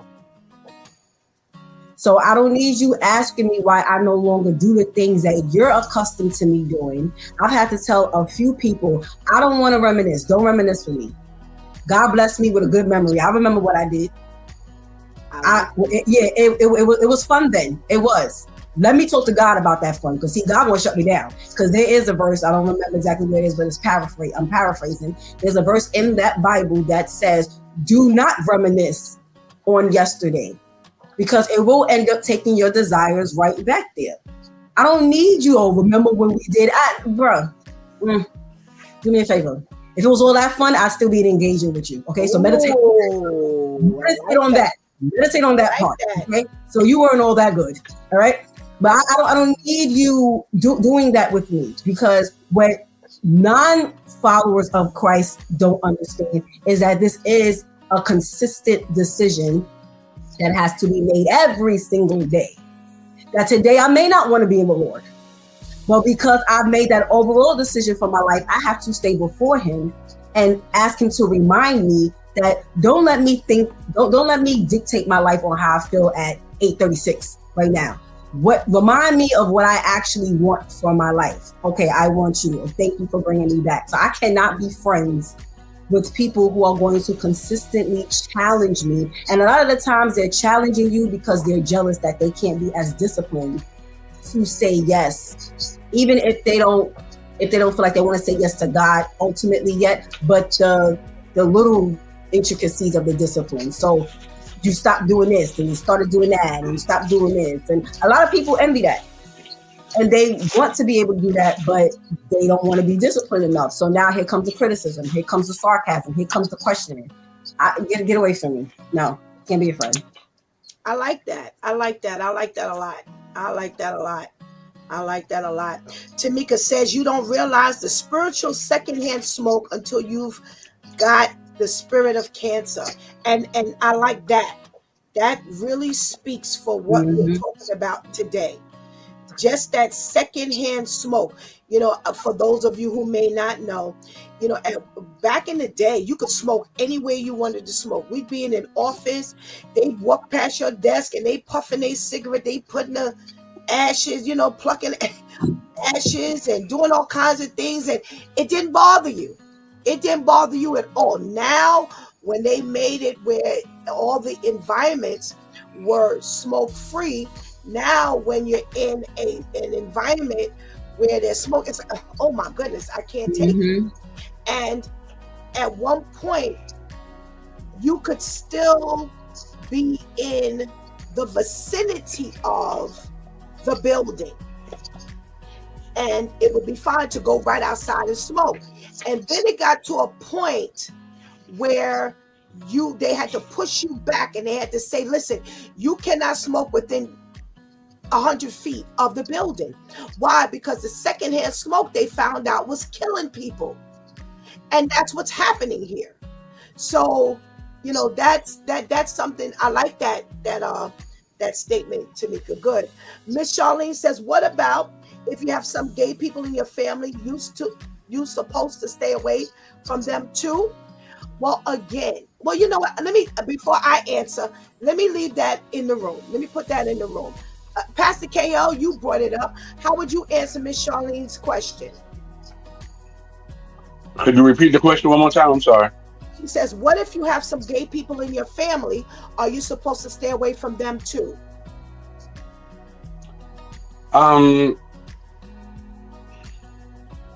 Me personally, I have a gay child. My daughter's gay. So I don't stay away from her. We go out, but my daughter's not flamboyant gay. If you look at her, you can't tell she's gay. She's not one of those, Miss Things. But I'm not hanging out with her and her friend. You know what I mean? I'm not. She has a friend. They can't come to my house together. I'm not going to their house. You got to pray and love, and hopefully you can love them through it. But we're not hanging out in a gay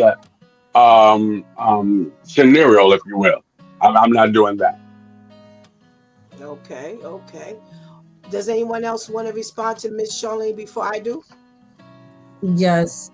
it kind of goes with what Pastor Kale just said. You know, they're still a person. So as long as you're not portraying that part, because again, like, and Pastor Steph dictates it all the time, and it's true, that part that dictates your sexual orientation, I shouldn't have nothing to do with that anyway. Okay, so as long as we're not bringing that part out, so if it's okay, we're all going to Aunt Mary's house for my sister's birthday, of course you're coming, but don't be bringing no rainbow. Don't be bringing anything that will indicate that. No, seriously, because unfortunately, for a lot of people who live in that lifestyle, because they want so much inclusion, they'll forget that before any of that, you're a person. Just be a person. If it's time to go to Aunt Mary's house for my sister's birthday, it doesn't matter if I'm a fashion designer, if I'm on this Due Time with Pastor Steph, none of that matters. We're here for her birthday. So I'm not bringing no flyers. I'm not bringing the QR code. I'm not bringing none of that. I'm bringing myself to celebrate the birthday. So as long as we can respect that aspect of it, no problem. That's what I said. Unfortunately, I'm not showing up to anything that indicates that lifestyle. Okay. Any other comments? Yes. I was going to say what Shantice ended with. I think it's the respect thing.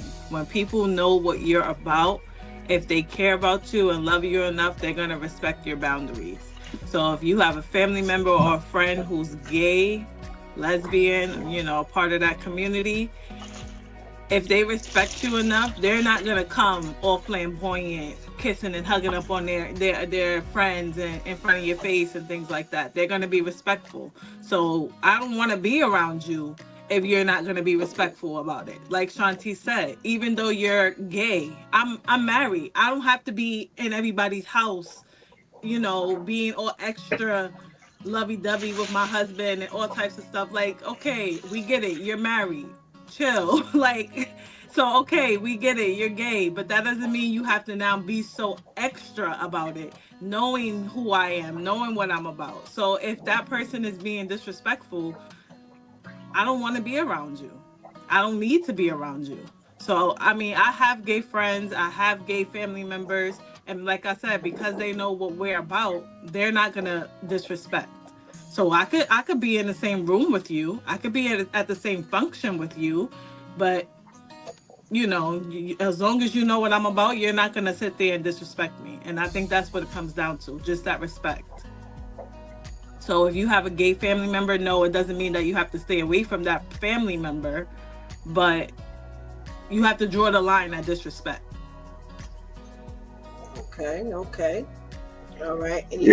Well, I would say I hear what everybody's saying, and I've seen the situation and been in it where we say, okay, you know, I'm a Christian, respect that, but then they feel also, okay, you're not respecting who I am, you know, so it becomes a back and forth. For me, it don't matter. A lot of things change on comments when people bring in family. I don't care if you family or not. I got some people in my family that are troublemakers. I stay away from them. Period. That's not what I want to be around. So if you're gay and you know, in a situation like Pastor Steph, that's your child. Okay, I don't want to be around you with that stuff. Of course, I love you. I'm always gonna love you and this and that. But it don't change because you're a family member. My feelings still don't change about that. Okay. Interestingly enough, my next segment for the There's More to Be Said is a video. So Miss Charlene, please make sure you're on the next segment, because Pastor KL and I he sent me a video about something, and you know, I said to him the other day, this is what's going to be my next segment. I go back to saying what I said when Pastor Kale brought it up. I have a best friend, who's gay. And when we grew up, people used to say that there were tendencies, and I didn't see it. I didn't see it. It wasn't until we became adults that, I found out that that was his lifestyle. And I have the greatest time with him. But that his lifestyle is not flaunted like that in my face. I think, like I said, it goes back to, for me, it goes back to the same thing what Brother Al said that I said when Pastor KL brought it up. They fall into the same classification as everyone else has fallen into. Vivian mentioned the scammer, and it's like, yo, you scamming. I don't need to see all your stuff that you didn't stole. You don't need to tell me about your stories of, like Shanti said, don't be reminiscing when we used to do this together. It needs to be kept in the same classification as everything else. And I think that gives us the most peace. It is not something that I choose to be around. It is just the same mentality that you make when you talk about all the other people that we talked about, whether it's the troublemaker, whether it's the this one, whether it's the that one. And I think, and I'm going to put this out here, I think for those of us who are Christian, we need to be, we really need to be on top of that, because unfortunately, the Christian community has done a lot of damage in this area. Mm-hmm. They've done a lot of damage in this area where it has put a lot of people in that classification on like a whole different level. They're hated, they're unaccepted. I was just watching something last night, an episode last night where I watched, it's a cop show, and this young man, I think he was 19. He was 19, and he had been assaulted and kidnapped. And when the police called to say that, to alert the family that this is what's happened to your son, their response was, well, we kicked him out of our house because we don't like his lifestyle, and we have rejected him because of God, and we don't have anything to say to him. He doesn't have a family here. The Christian community has done a lot of damage in that area, and we have to be extremely careful about just letting them know that, listen, I love you. It has nothing to do with my love for you. Just please, like any other class of people, if you're a robber, a murderer, please don't flaunt that in my face. I don't need to see it. If that's who you are, then that's who you are. I don't need to hear your escapades. Please don't show me your pictures. It's the same approach as everyone else. And I think as long as we keep it there, we're on safe ground, and we're not prejudiced against them more than we are with anyone else. I told y'all before that there was a young lady who asked me in church one day, she was like, would you let a murderer come in here? I said, I let you come up in here. And she said, but I didn't kill nobody. I said, that's our problem. I said, we look at degrees of sin. To God, sin is sin. So if I let you come up in here, you didn't fornicated, you didn't committed adultery, you didn't stole, you didn't did all of this stuff. But I'm not going to let the murderer in. I said, now, will I let him in here if he's just out here killing people like right now? Or are you talking about someone who has given their life to, trying to change their life and saying, at one point I did murder. And they've gone to jail and they've served their time and they're here with us. The same goal, trying to get our life, your life together, my life together, his or her life together. Yeah, they are going to worship with us. But I'm going to keep alert, like I'm keeping alert for all of y'all. Like Vivian said, I got to watch my bag because you this is the lifestyle you live. I don't need to be around you. So I think as long as we make sure we treat everyone equal, then God is happy with what we do, or unhappy with what we do. My Due Time crew, thank you so much for your contribution into today's conversation, and we pray you have a blessed day. Thank you. Have a good Thank you, day, you everyone. too. Have a good day. Have a good day. All right. Miss Charlene says, okay, I got it. I understand. Thank you. Okay. Woo.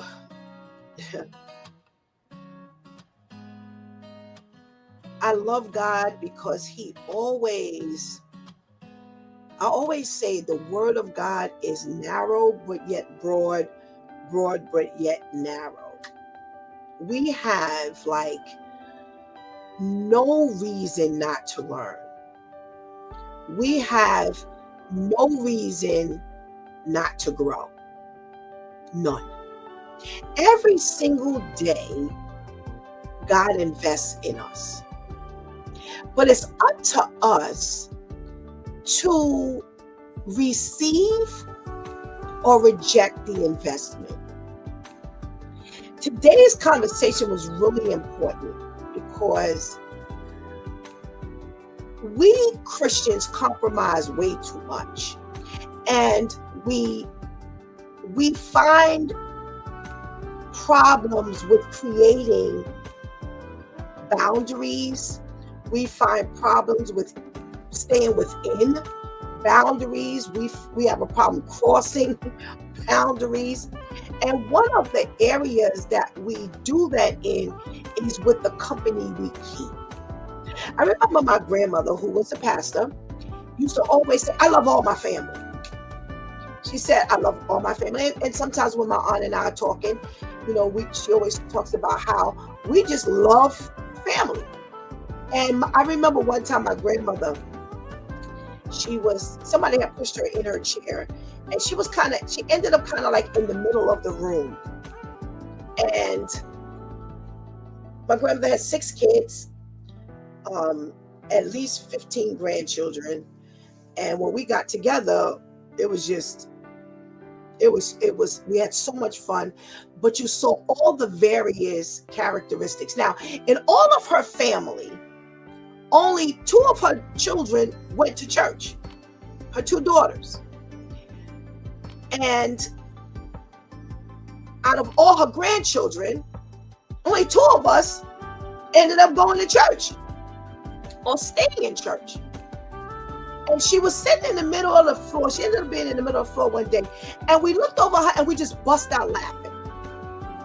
Because you could tell when she looked around, in her head, it was like, this is all mine. But she loved it. She loved her family.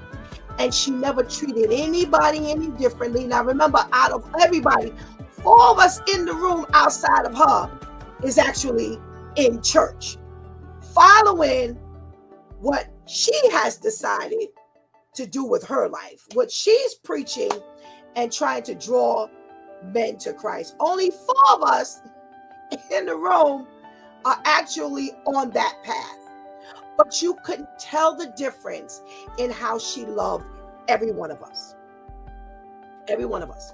And when I tell you there was a plethora of lives up in that room, there were a plethora of lives up in that room. And I mean a plethora. But you could never tell the difference in her love. Never.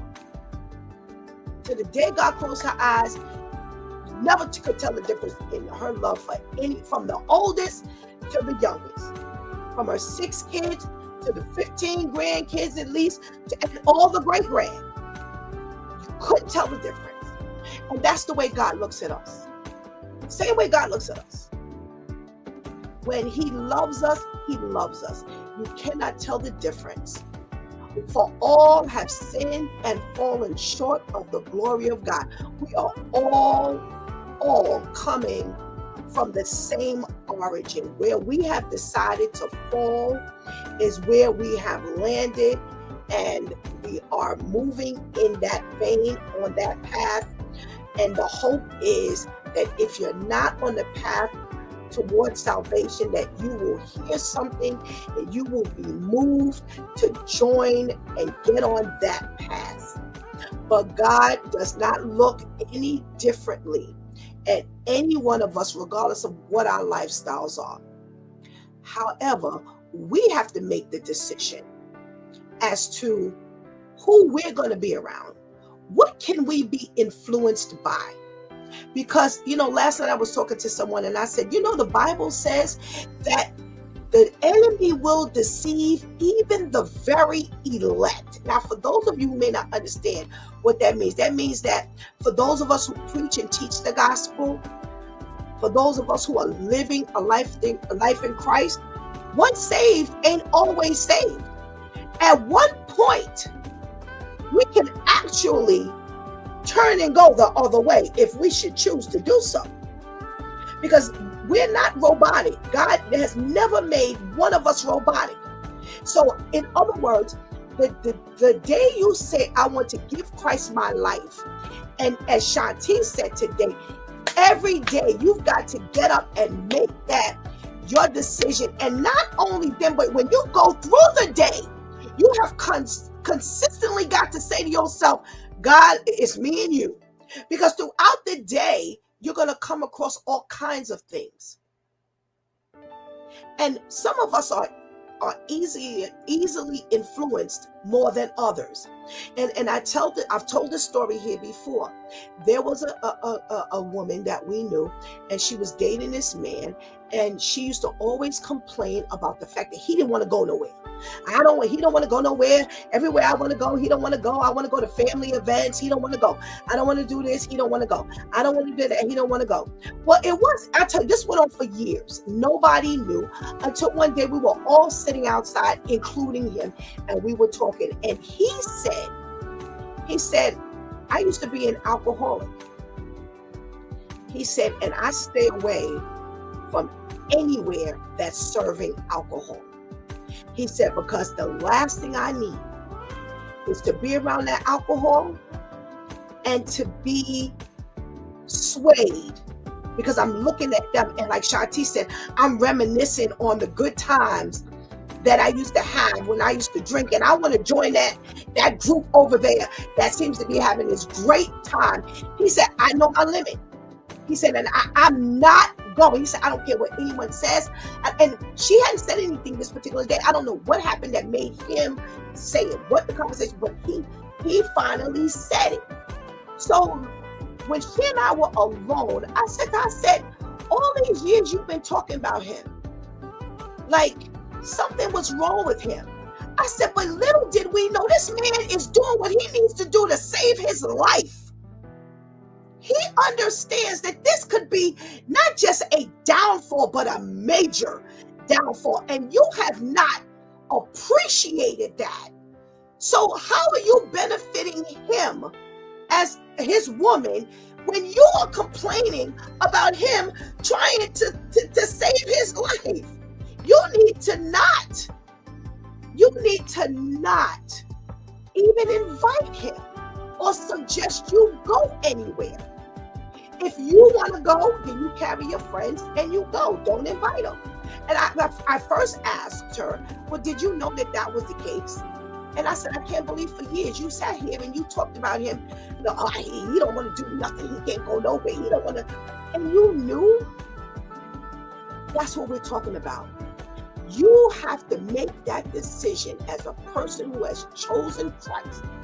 I'm not going to be around anything or anyone that will take me down. And only you know your limitation. Only you know, you and God. Only you and God know what you can handle and what you cannot handle. Because God is going to help each and every one of us the same way, which is why when the point came up about the homosexual, I said it's the influence. There's a young man that we've had around us recently that has huge tendencies, and every time I look at him, my heart sinks Because what I say to myself is, he's prey. They're going to prey on that. Prey. They're going to prey on that thing. If they watch him and he's saying he's not gay, but his tendencies are so heavy, oh, they're coming for that. Because it's only going to be a certain amount of time before that influence breaks him, if he's not what he say he's not. Because that's how the enemy operates. That's how the enemy operates. If these people are your family or friends, loved ones, next door neighbors, I've told people, friends who have come to church, I've told them, if that friend is taking you down, I don't care whether they come to church with you or not, you better sit on the other side of the room. When you leave here, don't hang with that friend, because that friend is going to help to take you down. See, you think because y'all sitting up in church together, you safe. But when y'all leave out of here, y'all are still partners in crime. I said, it's great that you have invited them to church and they come to church with you, because this is when you first started coming to church. However, understand their influence over you. They used to be partners in crime, do all kinds of stupid stuff together. You need to know that you need to separate yourself right here in the house of God. Because, see, God has called the both of you to be Christian.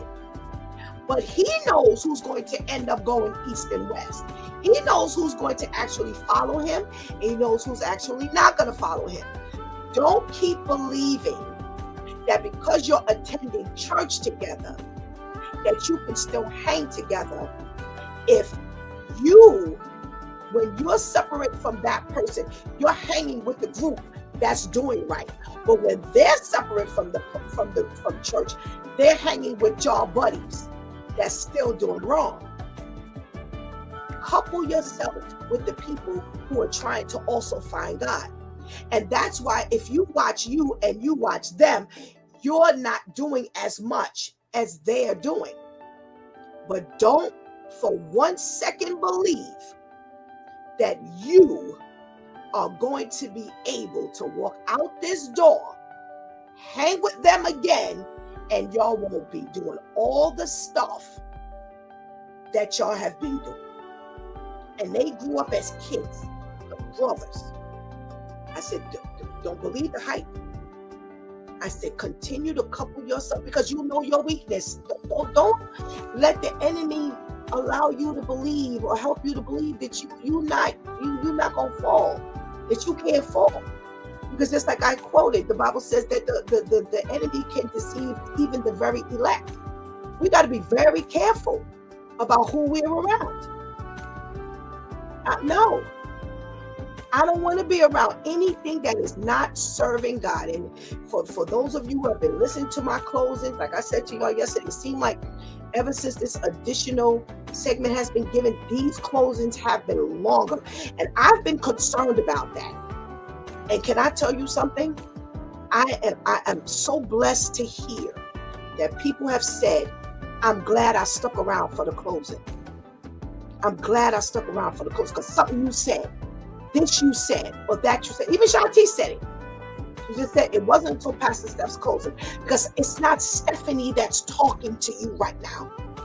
This is God who is investing in you.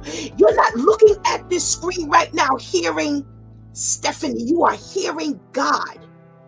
And God needs you to know, I'm investing in you. And I need you to learn today's lesson. And today's lesson is love your family, love your friends, love all of your people, but love me more. Ooh. Ooh. Woo! Love me more. Love me more. Love me more. It doesn't mean you have to love them less, but love me more. Make me your first concern, because here's the thing. As long as you receive the investment that God has given you, he's going to teach us how to love those people. And it won't mean that we have to stay in your company in order to love you. There are some people we need to just love from afar. Yeah, even family. We've got to just love from afar. There is family right now that I love from afar. And it is not that they're a murderer or somebody who's out there stealing. It's just their lifestyle. And where God is taking me, I've got to focus on that. Y- I have had to stop talking as long. I'm going to be real transparent. I've had to stop even my phone conversations from being as lengthy with some family members who don't follow Christ. It's not because I don't love them, but here's what I'm noticing is happening. They're gossiping. They're talking about some stuff that God don't want me talking about. God does not want me contributing to that conversation. You know how many times I've been on the phone with them and the Lord has said, shut up. Don't you say nothing. Don't say okay. Don't say right. Because see, that is co-signing on what they're saying. I need to separate you, Stephanie. And here's what God has had to do. He said, I need you to cut the conversation. This is family. Ain't no homosexual, ain't no robbers, ain't no murderers, ain't none of them people. But just because I have you going in a direction, and that, whether you realize it or not, Stephanie, that's distracting to you. The time you're spending on the phone with them, are you praying? The time you're spending on the phone with them, are you talking to other people who I need you to minister to? It's gotten that fine, because when God understands that you're devoted to Him, and He needs that devotion and commitment, it's going to become that fine. And some of you might be saying, that's extreme. I gotta, if accepting God means I gotta cut family off. Let me tell you something. The Word of God says, don't love your mother, father, sister, brother. If you love anybody more than you love me, you are none of mine. And if you have decided that you don't want God, and this now may compromise my salvation,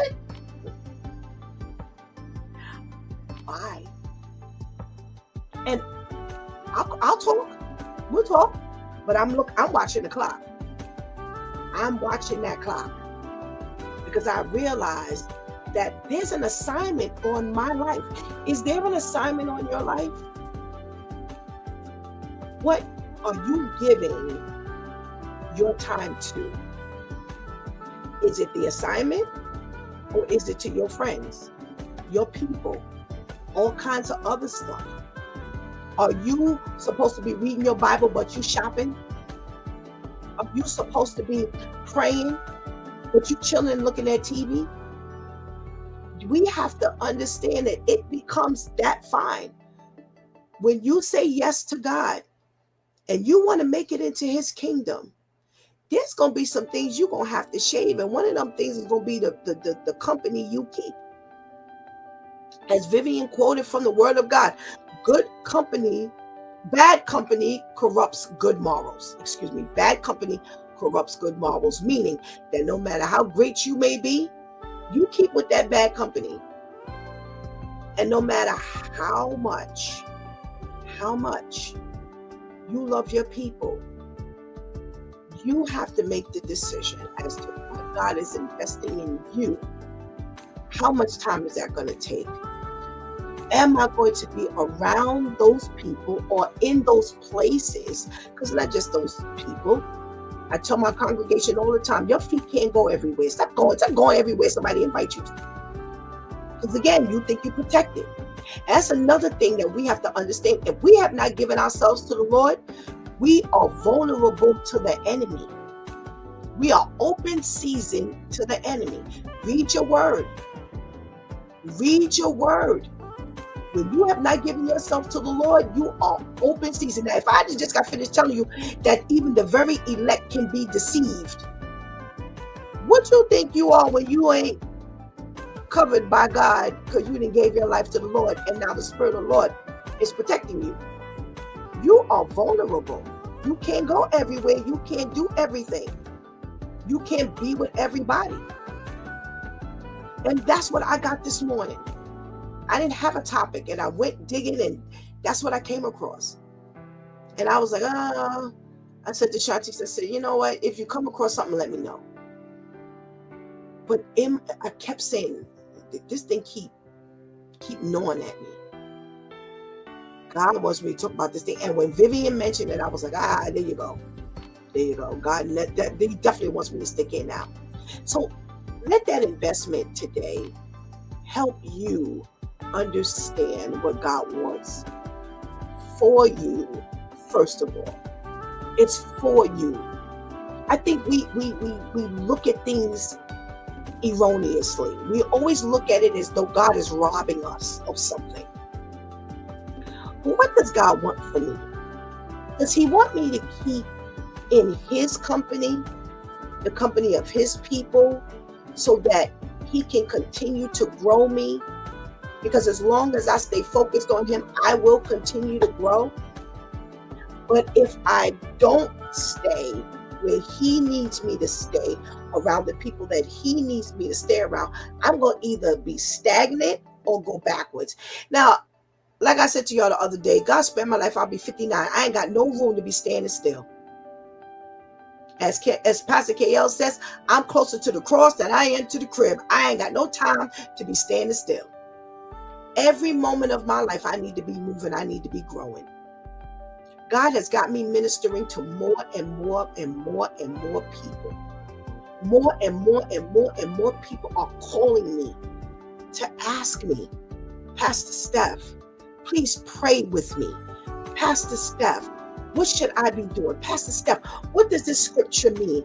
Pastor Steph, can you help me with this? Pastor Steph, what time do I have to stand still? If everywhere I turn on, God keeps sending somebody here. That's why I keep telling you, I don't care who goes. Because God says, you stand still, Stephanie. I'm going to send whoever I need to send. I need to put them in your lap. And all I keep seeing is people just coming. People just coming. I can't stand still. If I worry about who likes me, who don't like me, who want to be with me, who want to be next to me, including family. I'm noticing that I'm actually not agreeing and moving with family as much as I used to. And one of the reasons is because God is moving me and they have refused to allow God to move them. So when I say going and coming, I'm talking about even family. I'm noticing even with family. And I'm going to tell you something. I'm being very transparent with y'all today. There is a new connection of family that has happened to me recently. And there was some excitement. And there's still excitement. However, God has had to release to me my placement in their life. And that meant I could do things, and that meant that I couldn't do things. That's how intricate God is using Stephanie. That even brand new people, I'm going to show you what I need you to do for them. I'm sending you to them. I'm sending them to you, but I'm going to show you how you are to be intricate in their life. You're not just supposed to exist. No, there's a point that I'm sending them for. So I need you to listen. That's why I say I can't stand still. I can't afford to stand still. I can't be stagnant. I got to constantly read my word. I got to constantly pray for understanding. I got to constantly pray for discernment. Because guess what? If I'm looking at family, you're going to be doing all kinds of things. I'm going to be lending family money, and I'm going to be letting family live with me, and I'm going to be letting family invite me to everything, and I'm going to be going to every one of their events, and I'm going to be doing all kinds of things with them. And God is like, hold on a minute. I know they family, Stephanie. But guess what? I need you to be capped right here. This is what I want. This is what I need. I don't need you to do nothing extra. Because you are no longer a blessing if you step outside of my parameters.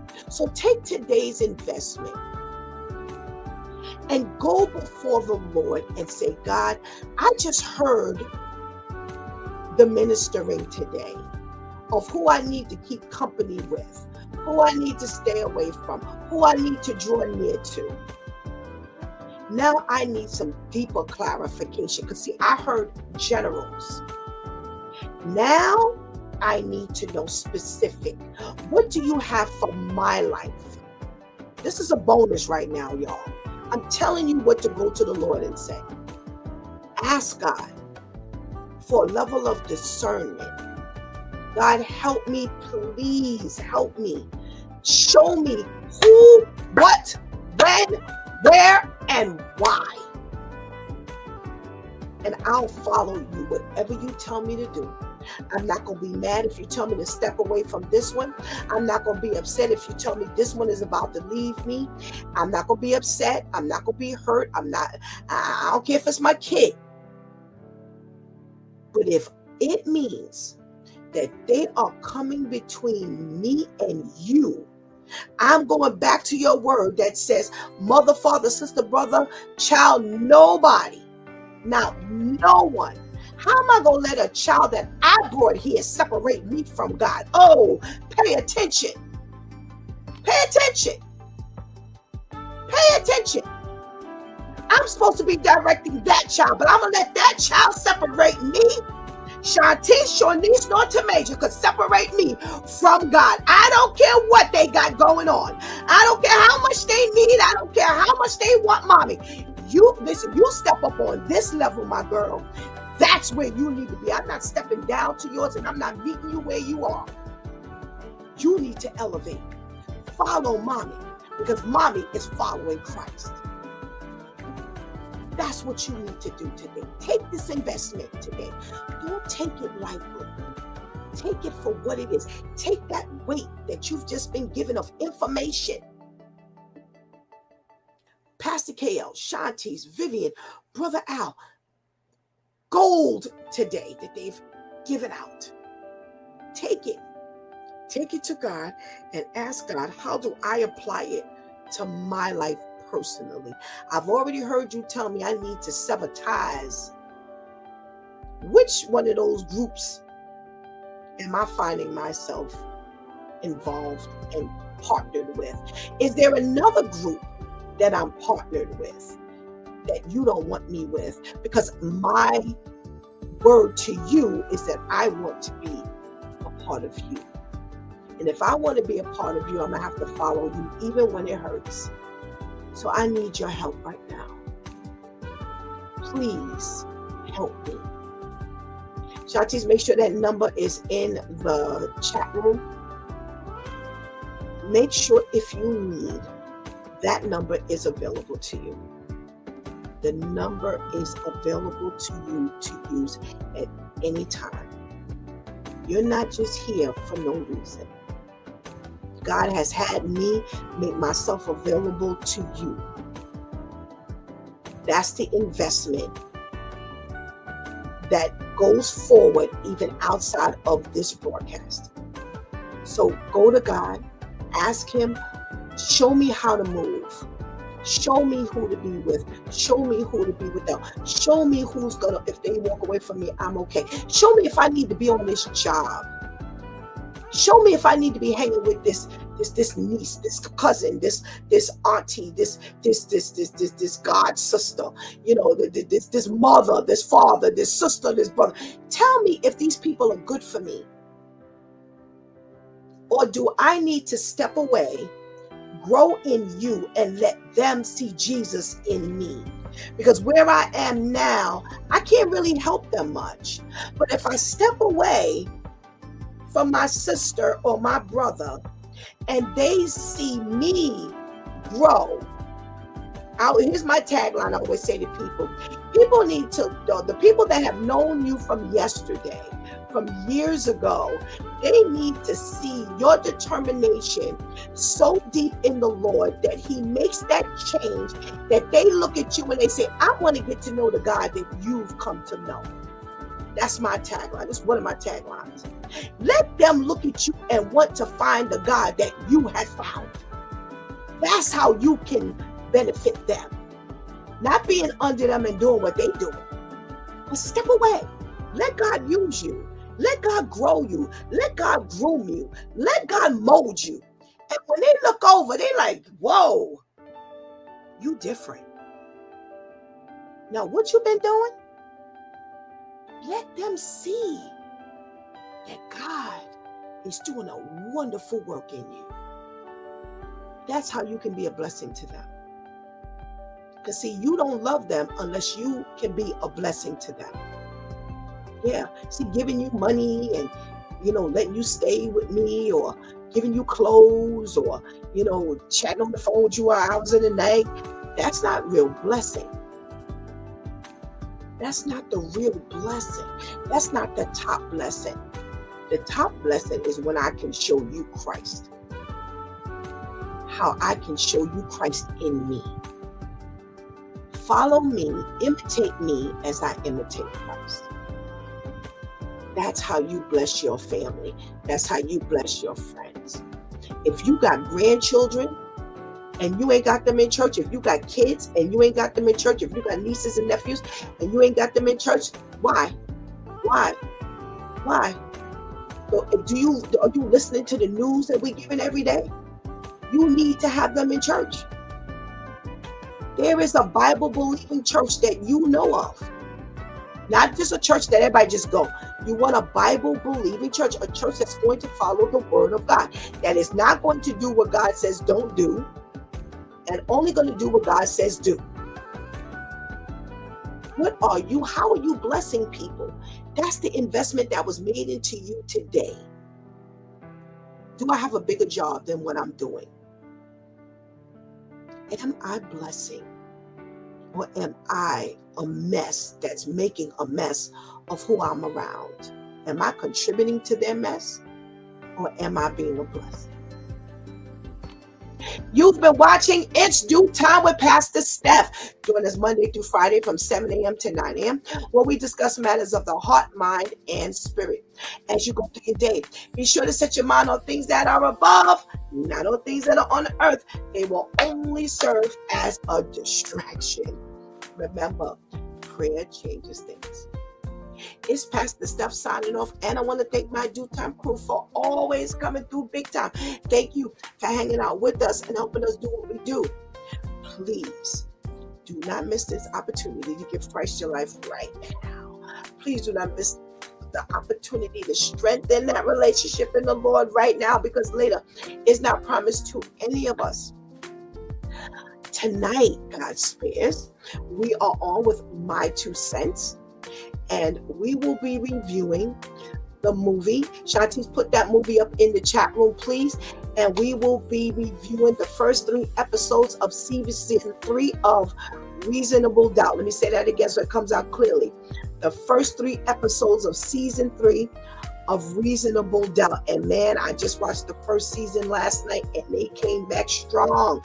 So come on in the room. Let's talk about this thing. Let's see whether we should kick it or click it. All right. If I don't catch you tonight, right here, God spares, tomorrow morning, where it's Freestyle Friday, and we get to do whatever it is we want to do. We'll talk to the men, is what we always do on Friday. And boy, do they bring it. They always leave us and send us into a thought-provoking weekend. Until then, God spares our life. I love you.